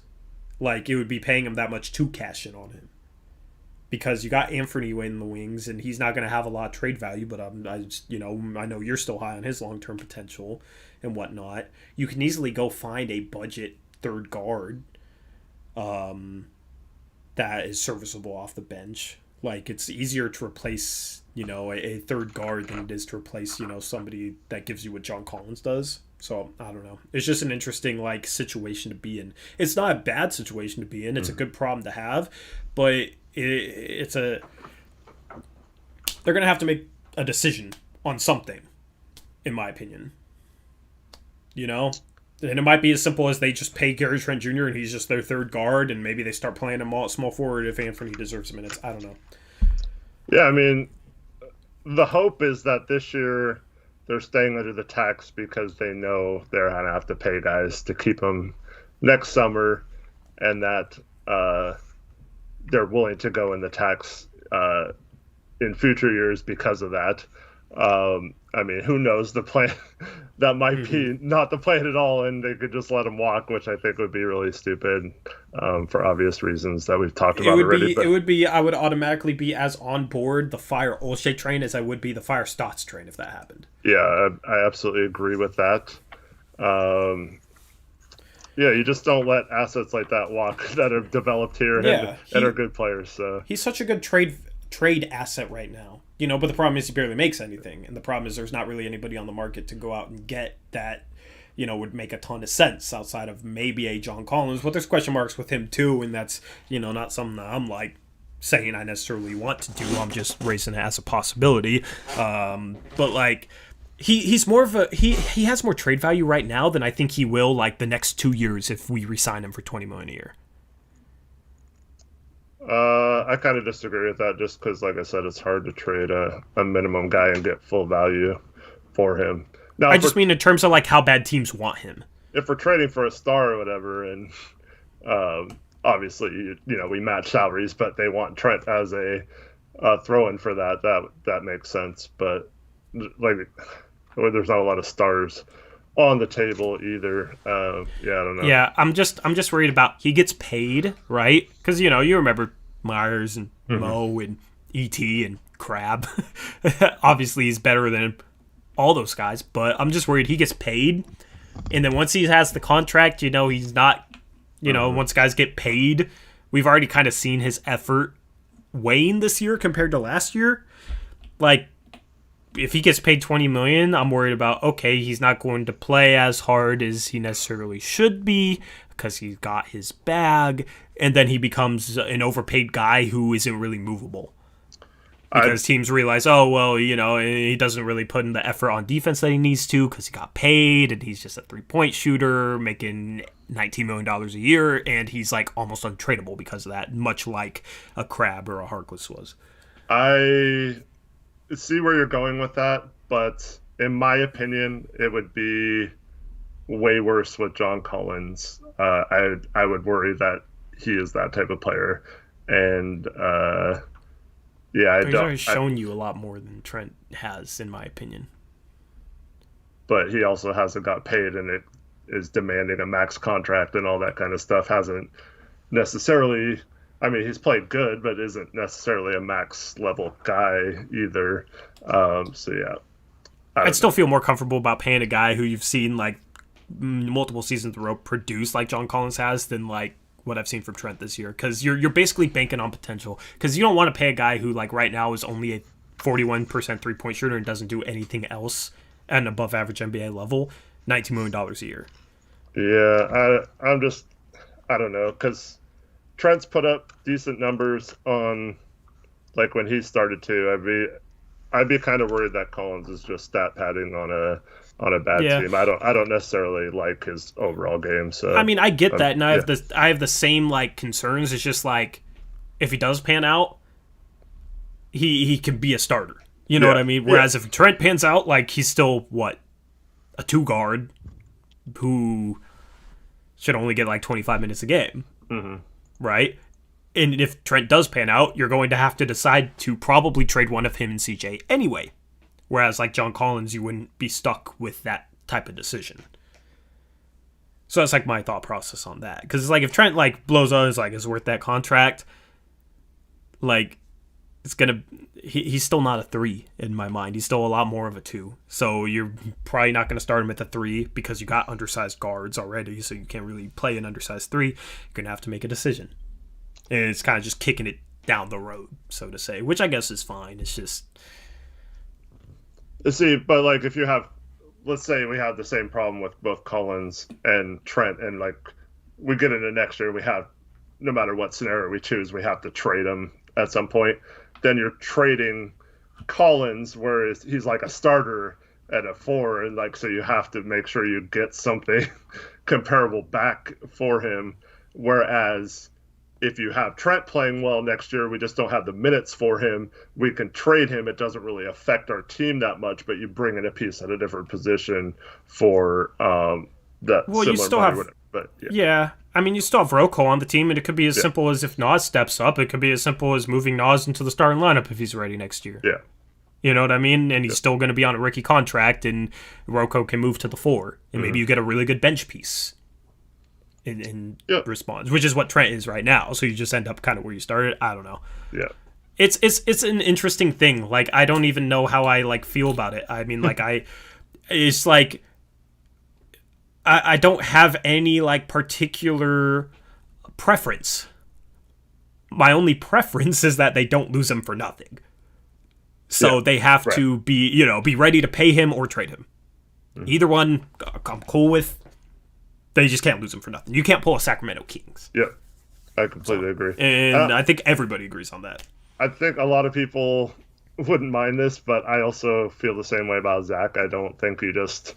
let him walk. I think the chances 100%. of him actually, because he's not going to cost that much to retain, you would think, and the chances of him getting healthy, he's still a relatively young guy, and then like being a key part of another team, that would hurt a lot more than trading someone and getting some value like a John Collins for. At least you got someone for him. So I don't agree with unless the plan, if you are done with Collins, if you've seen enough, like you don't think he's ever going to pan out to be the foundational piece you said when you drafted him or whatever, then absolutely like get something for him now. But same scenario, don't let him walk for nothing at the end of the season.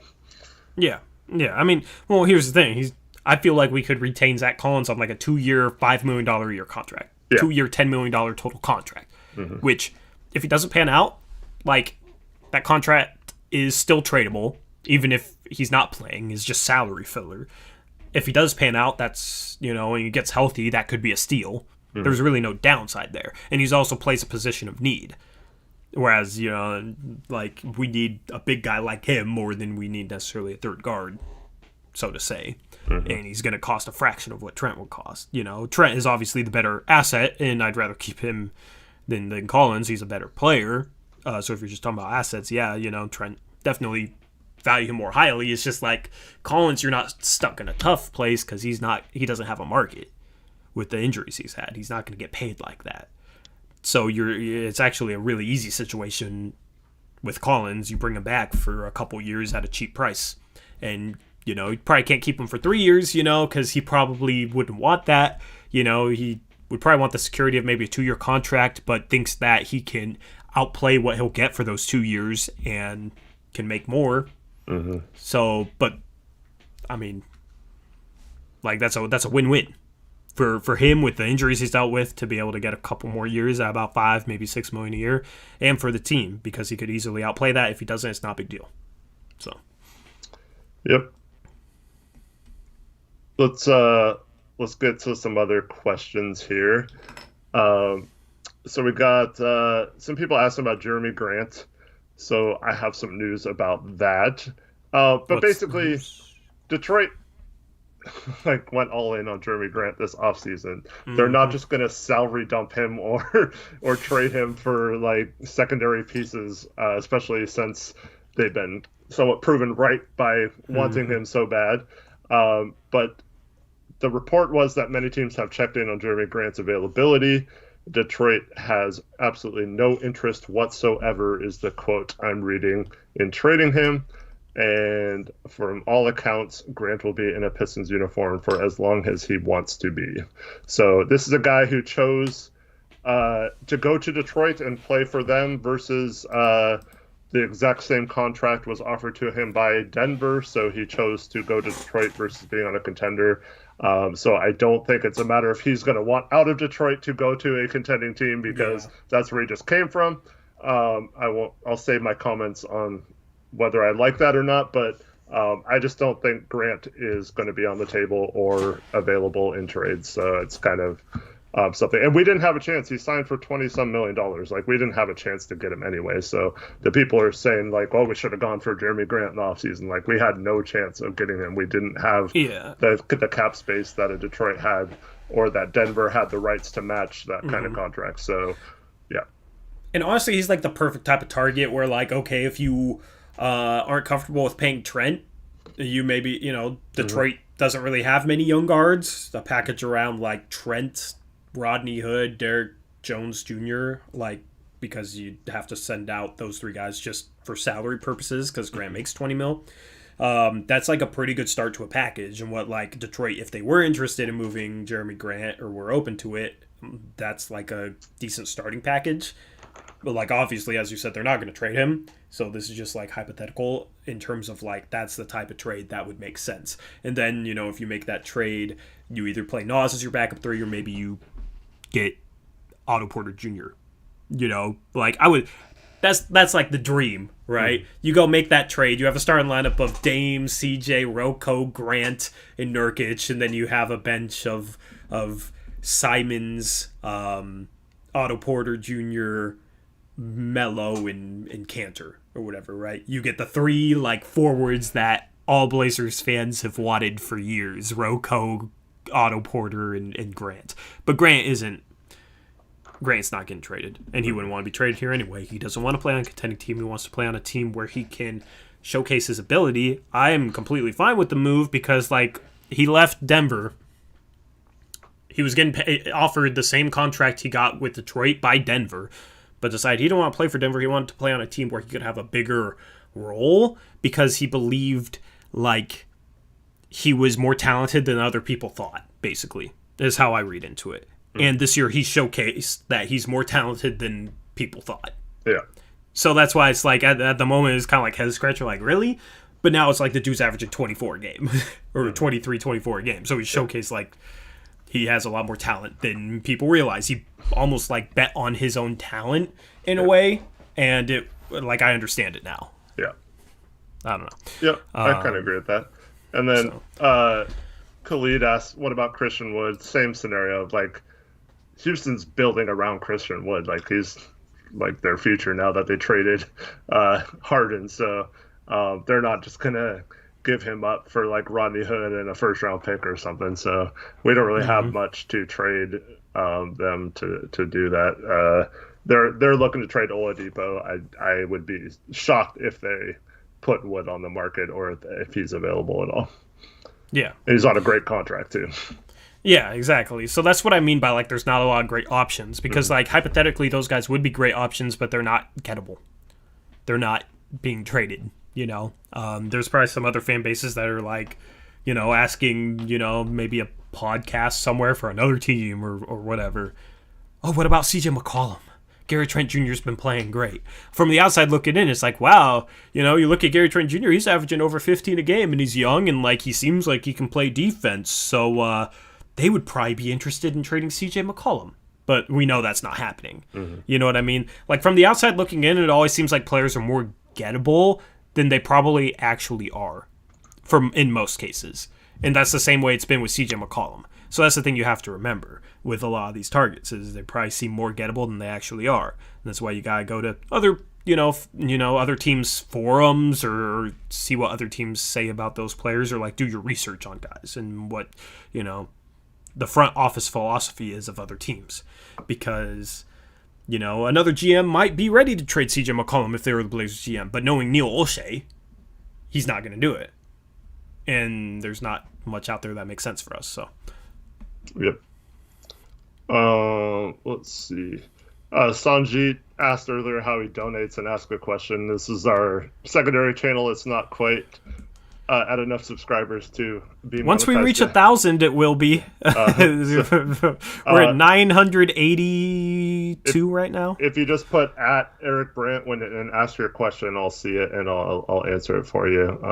If you're still or just listening. Tag the channel because it highlights the channel name. Well, I don't see it highlighted that way, but you look at Portland Trailblazers fans comment where he tagged at Blazers Up Res Live. It's highlighted. For you. At least for me. Oh, it's not highlighted for you? I'm on my account. Oh, if they tag your account, it highlights it for your account. Okay, that makes sense. I was just saying because I'm trying to read. Yeah.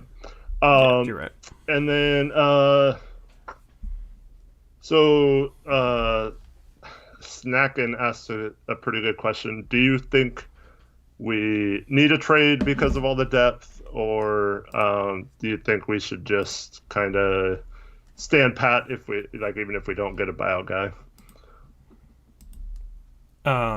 Reword that. Sorry, I was banning Beavis for saying your mom was gettable.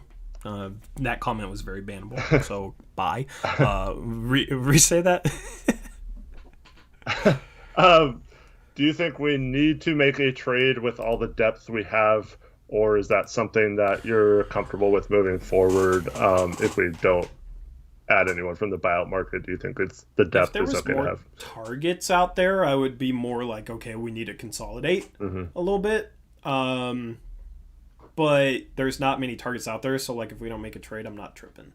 It might be a scenario where like a bunch of guys get traded on the trade deadline that I didn't know was available, and I go out of it like, man, I wish we could have consolidated a Rodney Hood and I don't know, somebody else for something. It's just like, yeah, we have a ton of depth, and you kind of with the Anthony and Trent, it's long term. I think you can only keep one of those long term because I think both of them will be good enough to deserve minutes, but both of them are guards, and you have Dame and CJ, so you don't have enough minutes to give both of them. So I think long term you have to trade one of them, but I don't want to trade one of them for nothing or for garbage. I think they both have decent trade value, so it's like, if there's a lot of targets available, like, package like a Simons and a Hood and go get something. But it's like, in my mailbag, somebody asked me, like, package Simons and Hood for DeLon Wright and Wayne Ellington. And it's like, that doesn't fix our guard problem. It only makes it worse. You know what I mean? Like, so, that's not something I'd want to do. Which I explained in the mailbag why I wouldn't want to do that. And there's not many forwards available. That makes sense at that price point, Yep. So. Yep. It's like if a Pascal Siakam was available, he wouldn't be gettable with us being able to stay under the tax. Yeah. We'd have to trade CJ or Nurkic or Roko, which I wouldn't want to do any three of those things. Yeah. So it's like, I don't know. It's tough going into the deadline. I'm fine with standing pat just because of the situation we're in. You wouldn't trade CJ for Siakam?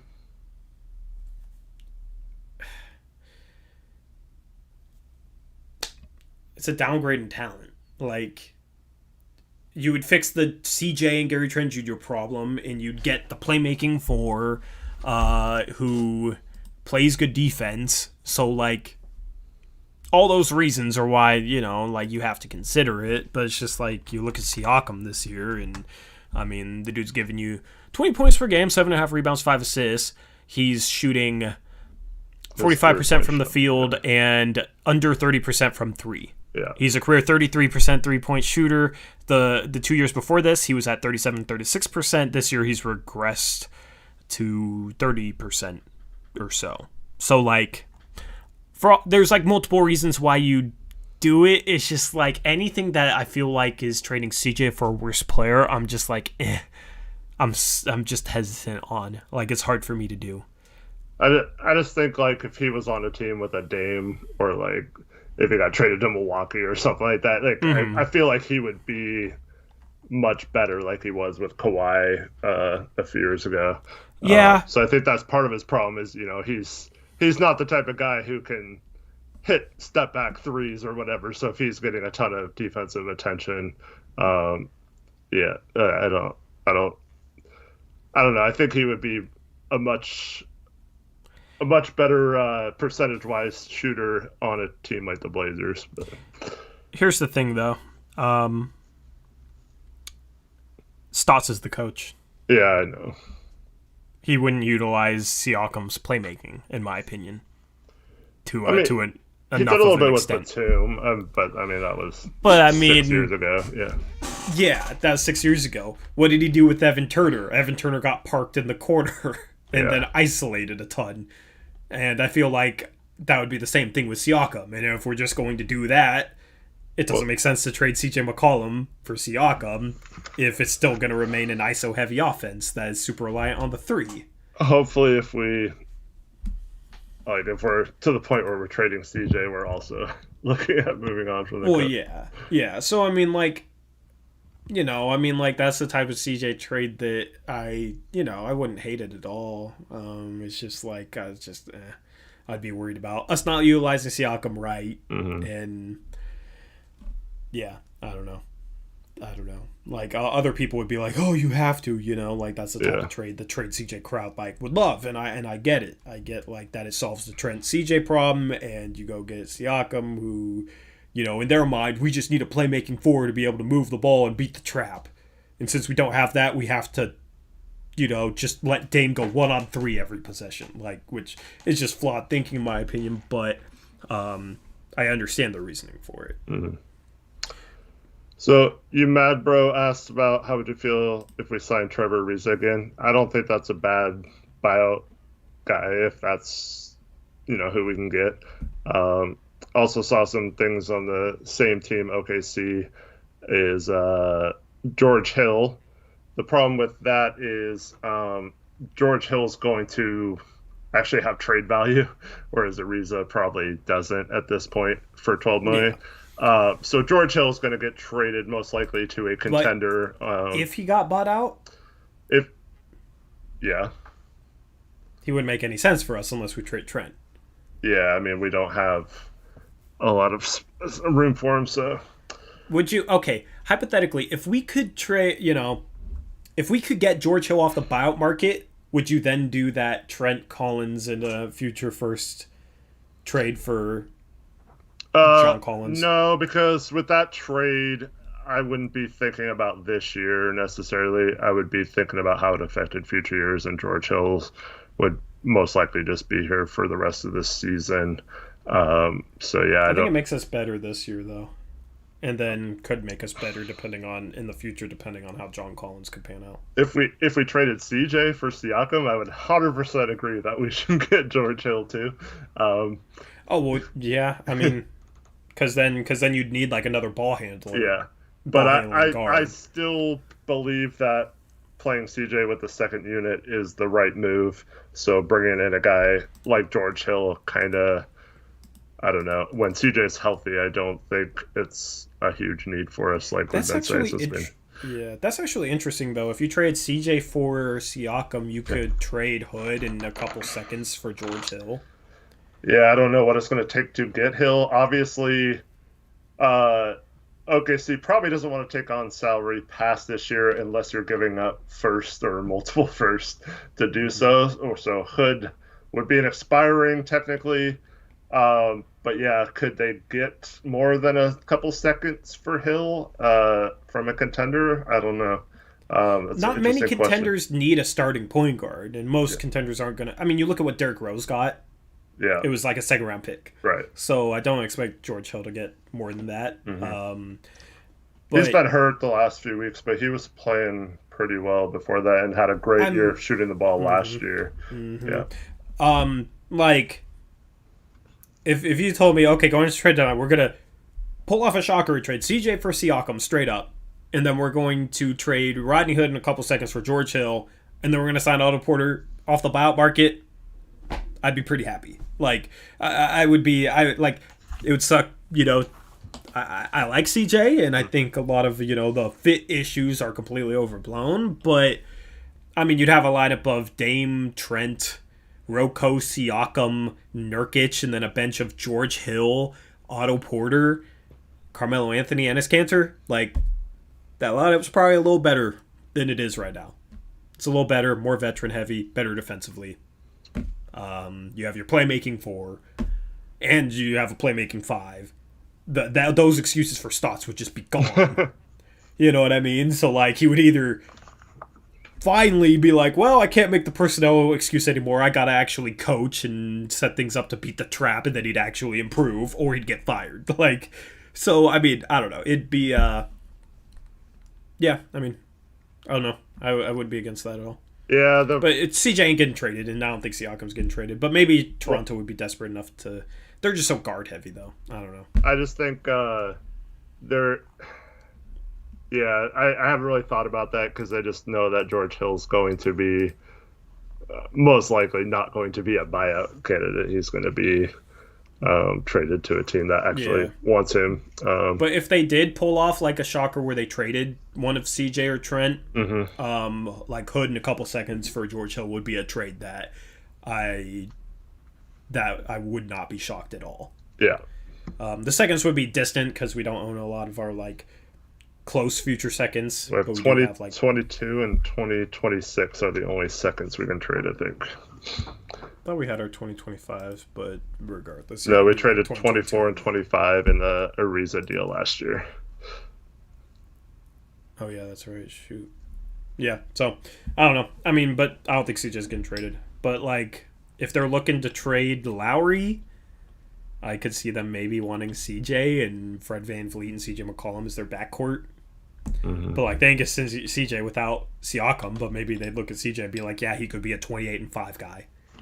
And then, you trade Siakam for him, and then you try and go get a high-level free agent in the offseason. I don't know. I don't know what Toronto's going to do. They're in a weird spot. So, problem is you can't get Siakam without trading CJ, basically, because they're going to stay out of the tax no matter what. So I don't expect CJ to get traded. It's just hypotheticals at this point. Yeah. But anything else trade-wise? We can also talk about this in the future. Yeah, so obviously PJ Tucker is a name that's going to get brought up a lot in the next 2.5 weeks. I don't expect the Blazers to be interested in him, and once again, we don't really have a good trade match for what they're looking for. Yeah. Obviously, the Cavs have several centers: JaVale McGee, Andre Drummond. Maybe even if they put Larry Nance on the table, those are several players that they could look to move as well. Yeah, it's the only trade things like is just the CJ Trent conundrum, and then like I don't know, it's forward wise like a guy like Larry Nance, like yeah he'd be nice. I just don't see the team doing anything like that because of how much they value Melo. The Celtics and Hornets have emerged as the two front runners who are going after Nikola Vucevic. He'd be interesting in Charlotte. Yeah. Because like they've been playing decent basketball and they kind of need a center. Because their center right now is Cody Zeller and Bismack Biyombo. That would be a huge upgrade. And Charlotte would be interesting if you had Gordon Hayward with the way LaMelo Ball's been playing. Terry Rozier, Nikola Vucevic, PJ Washington's been decent. Like that would be a quietly scary playoff team for some of the higher seeds. Yeah. Like I could see that team potentially beating Boston in a series, or a Toronto team in a series. They're probably not going to beat Philadelphia, Brooklyn, or Milwaukee, but like if they can get, like that 5 seeds up for grabs, I mean that trade would make them one of the front runners for that 5 seed. That would be intriguing for sure. The Celtics should definitely look to go out and get him. They need something. They need another piece. They just need to there. pick something up, yeah. And they have the defensive wings. Vucevic isn't necessarily the best defender. He's serviceable, and they have the defensive wings. It's just they got to figure it out. Like, Kemba has been struggling and has been injured, and they need a long-term fix at that position. And honestly, I don't know. This might be crazy, but I've always felt like Jason Tatum could be a better playmaker than he's shown. And you look at him this year; he's averaging 4.5 assists a game, right? And I've said this since he got drafted, Eric. Like, I thought, like, since watching him in high school, like, I thought he could be a decent playmaker, like, and passer at the NBA level. And he went rookie year, averaged 1.5 assists per game, 2 assists per game the year after, 3 assists per game the year after, and this is his fourth season. He's averaging 4.5 assists. Their long-term fix might be, I mean, everybody's high on Peyton Pritchard. I'm not, like, for a contending starting level point guard. I don't know. Like, I think he's better off the bench long term as kind of like a 6-man type of scorer. I wouldn't be like, if I'm Danny Ainge, I would be maybe thinking about playing a lineup that doesn't have a traditional point guard, and like Jason Tatum is your main initiator. Well, Jaylen Brown can handle the ball too. Mm-hmm. And his playmaking has improved this year. Like, that is your backcourt, and getting a couple more versatile wings. You have 4 guys that can guard multiple positions. That might be the play long term for them. Well, they've been missing Marcus Smart too since he went down. Mm-hmm. So he could play one of those guard spots too. But so, like, if I were them, I'd just be looking to get talent. Mm-hmm. Just get talent. And not necessarily at any position, because Jaylen Brown and Jason Tatum are versatile enough. You can play them however, basically. Unless they find a taker for Kemba, it's a tough situation for them. It's kind of like us, where we can't really match salaries for. I'm not saying much, but yeah, I'm not saying necessarily this year. I'm just saying long term. Yep. What about? I mean, this is a guy who's been somewhat intriguing in previous years. But Evan Fournier, like, for the Celtics for the Blazers, the Blazers, and just in general, like, that's a guy who is like kind of an under the radar, like, might be one of the top trade targets this trade deadline for teams. He's playing 29 minutes a game. In those 29 minutes, he's averaging 18.5 points per game, 4 assists per game, 3 rebounds per game. Per 36, he's given you, just for the people that like per 36, some people don't, he's given you 23 points per game, 4.5 assists, 4 rebounds, shooting 45% from the field, 37% from 3, true shooting percentage of 59%. Yeah, so there's 2 problems there. One, his defense isn't great, so pairing him at the 3, I guess you would bring him off the bench, but the main problem is he makes like $18 million, so you're talking Hood and Derek Jones, and I don't know why they would do that, and I don't know why we would do that, and so I don't know, it's kind of hard to if he was making a little bit less, like, I don't know, like, this is just hypothetical, I'm not saying I'd want this, but like Trent, Hood, Canner, because Fournier is more of a 3 than Trent is, and better playmaker. Everybody's saying we just need guys that pass the ball better and make plays better. Well, Evan Fournier is a decent playmaker who can play the 3 and can shoot the ball. I don't know, but the problem is you'd have to replace those roster spots. I wish Zach Collins was healthy, because something like that would be more viable. But still would likely push us into the tag, so that's a non-starter. But that's a guy I've kind of been intrigued in as like a bench guy that can initiate some offense and shoot the ball and score. Could be one of the best 6 men in the league. Yeah, I think I'd rather just pay Trent $20 million next year. Yeah, I mean, but like, I don't know if Trent's ever going to be better than Evan Fournier is now. I don't think it's a sure thing that Trent is ever better than Fournier is now. Scoring-wise, you could make the case he already is. No, you couldn't. Because Fournier is more efficient and scores at a higher clip, at a higher rate right now. So I don't know how you would make that argument. Because Fournier, like, is playing less minutes per game than Trent and getting 18.5 points per game. Trent's giving you 15. Maybe you can make the argument that Fournier has to score that much because he's on a team that doesn't have much scoring punch, but I mean, he's a better playmaker too. And defensively, I mean, Fournier I've always looked at as an average defender. Not sure Trent is better than average. I don't know. But yeah, just a guy that's always kind of been intriguing to me. I know I'm higher on him than you are, but that's a guy that would make sense for, like, who if Evan Fournier gets traded, who do you think is the number one team that should trade for him? And if you don't have an answer, I'm kind of just tossing out the hypothetical. Maybe chat has some ideas, but yeah, New York maybe nothing really comes to needs something mind offensively. New York, if they're trying to win this year. Westbrook, he does seem like a Jazz player. He does. Yeah, I don't know why. What? I don't know. Like that's a guy who would make sense in Boston, you know. If you went the route like long term of like having like a bunch of wings that are switchable and not like a true point guard, because he can be like a secondary playmaker. The Nuggets should trade Gary Harrison like a first for him or something. Yeah, but defensively they need Gary Harris defensively though. That's the thing. Like, Fournier is much better, but yeah, but like they suck on defense this year.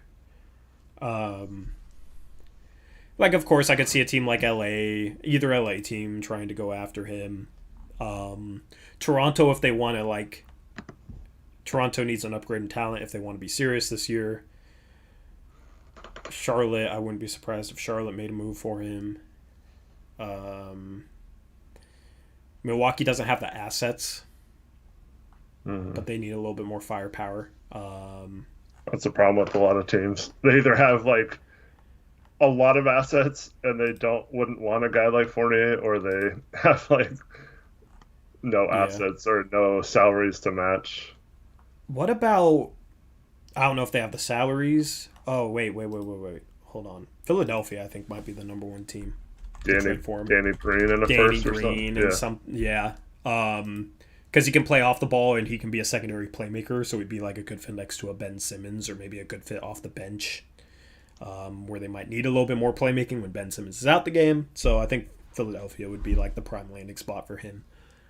So I see a lot of people mentioning Chris Boucher. Like, first of all, that's the type of player that would be like terrible on our team. He wouldn't get to play very much either. And Toronto's not just going to give him up for like crap too, because he's an important player for them this year and he's having a really good season. So, yeah, I don't.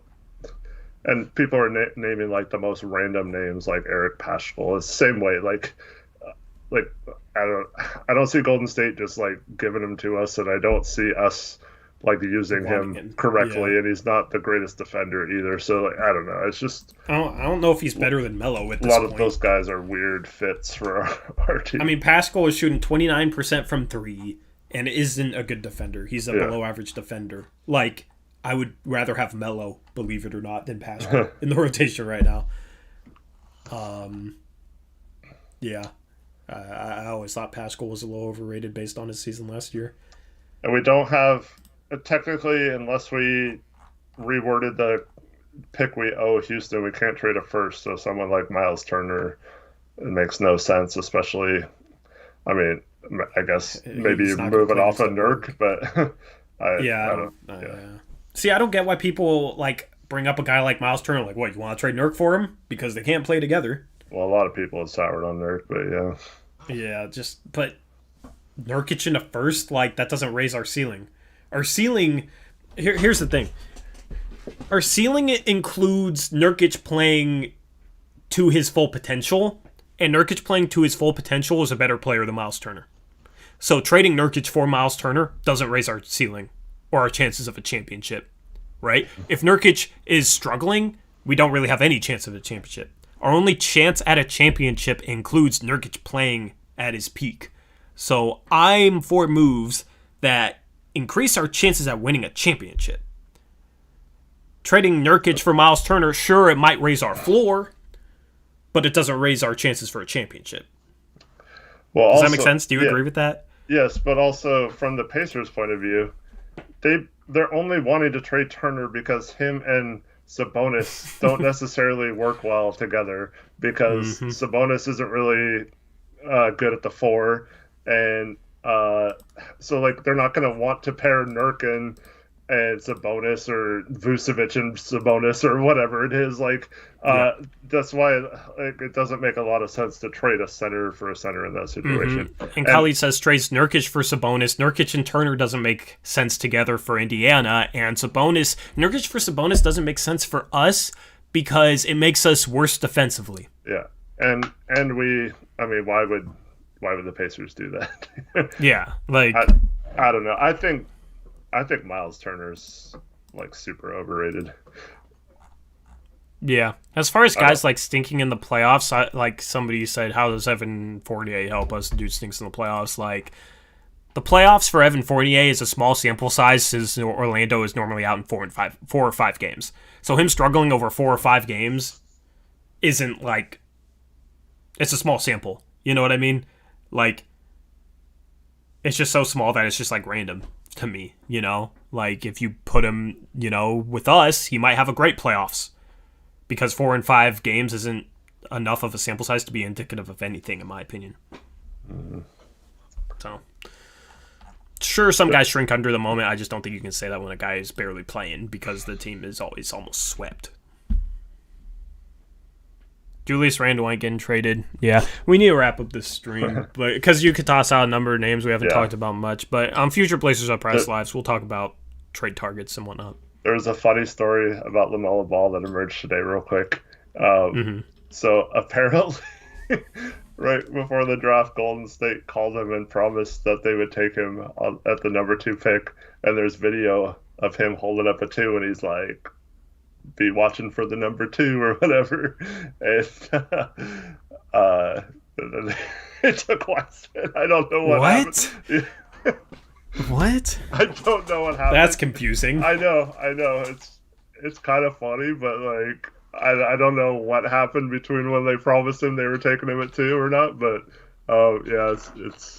they should have probably taken LaMelo. Now looking back on it, I was higher on Wiseman, but seeing what LaMelo's done this year, like in the way they move the ball, like that probably would have been the right pick. But I mean, Wiseman long term though, like a lot of Warriors fans are being impatient. Like, he's still a good long term pick for them, and he's helped. Like, he plays a position that they need, and right now he's good enough to be in the rotation. So I mean, if they want to give up on Wiseman, I'd take him. yeah. I mean, I think he'll be a stud long term. It just takes time for bigs to develop, but I think he'll be a really good player for him. Yeah. Anything else? Because we're at 2 hours. It wasn't go ahead. That long. Yeah. So yeah, we're gonna wrap this up. Future Blazers Uprise live streams. We will talk about trades. So and then we'll have a trade deadline stream on Blazers Uprise Live, just like last year. If for those of you who remember, that is the plan. Thank you guys for tuning in.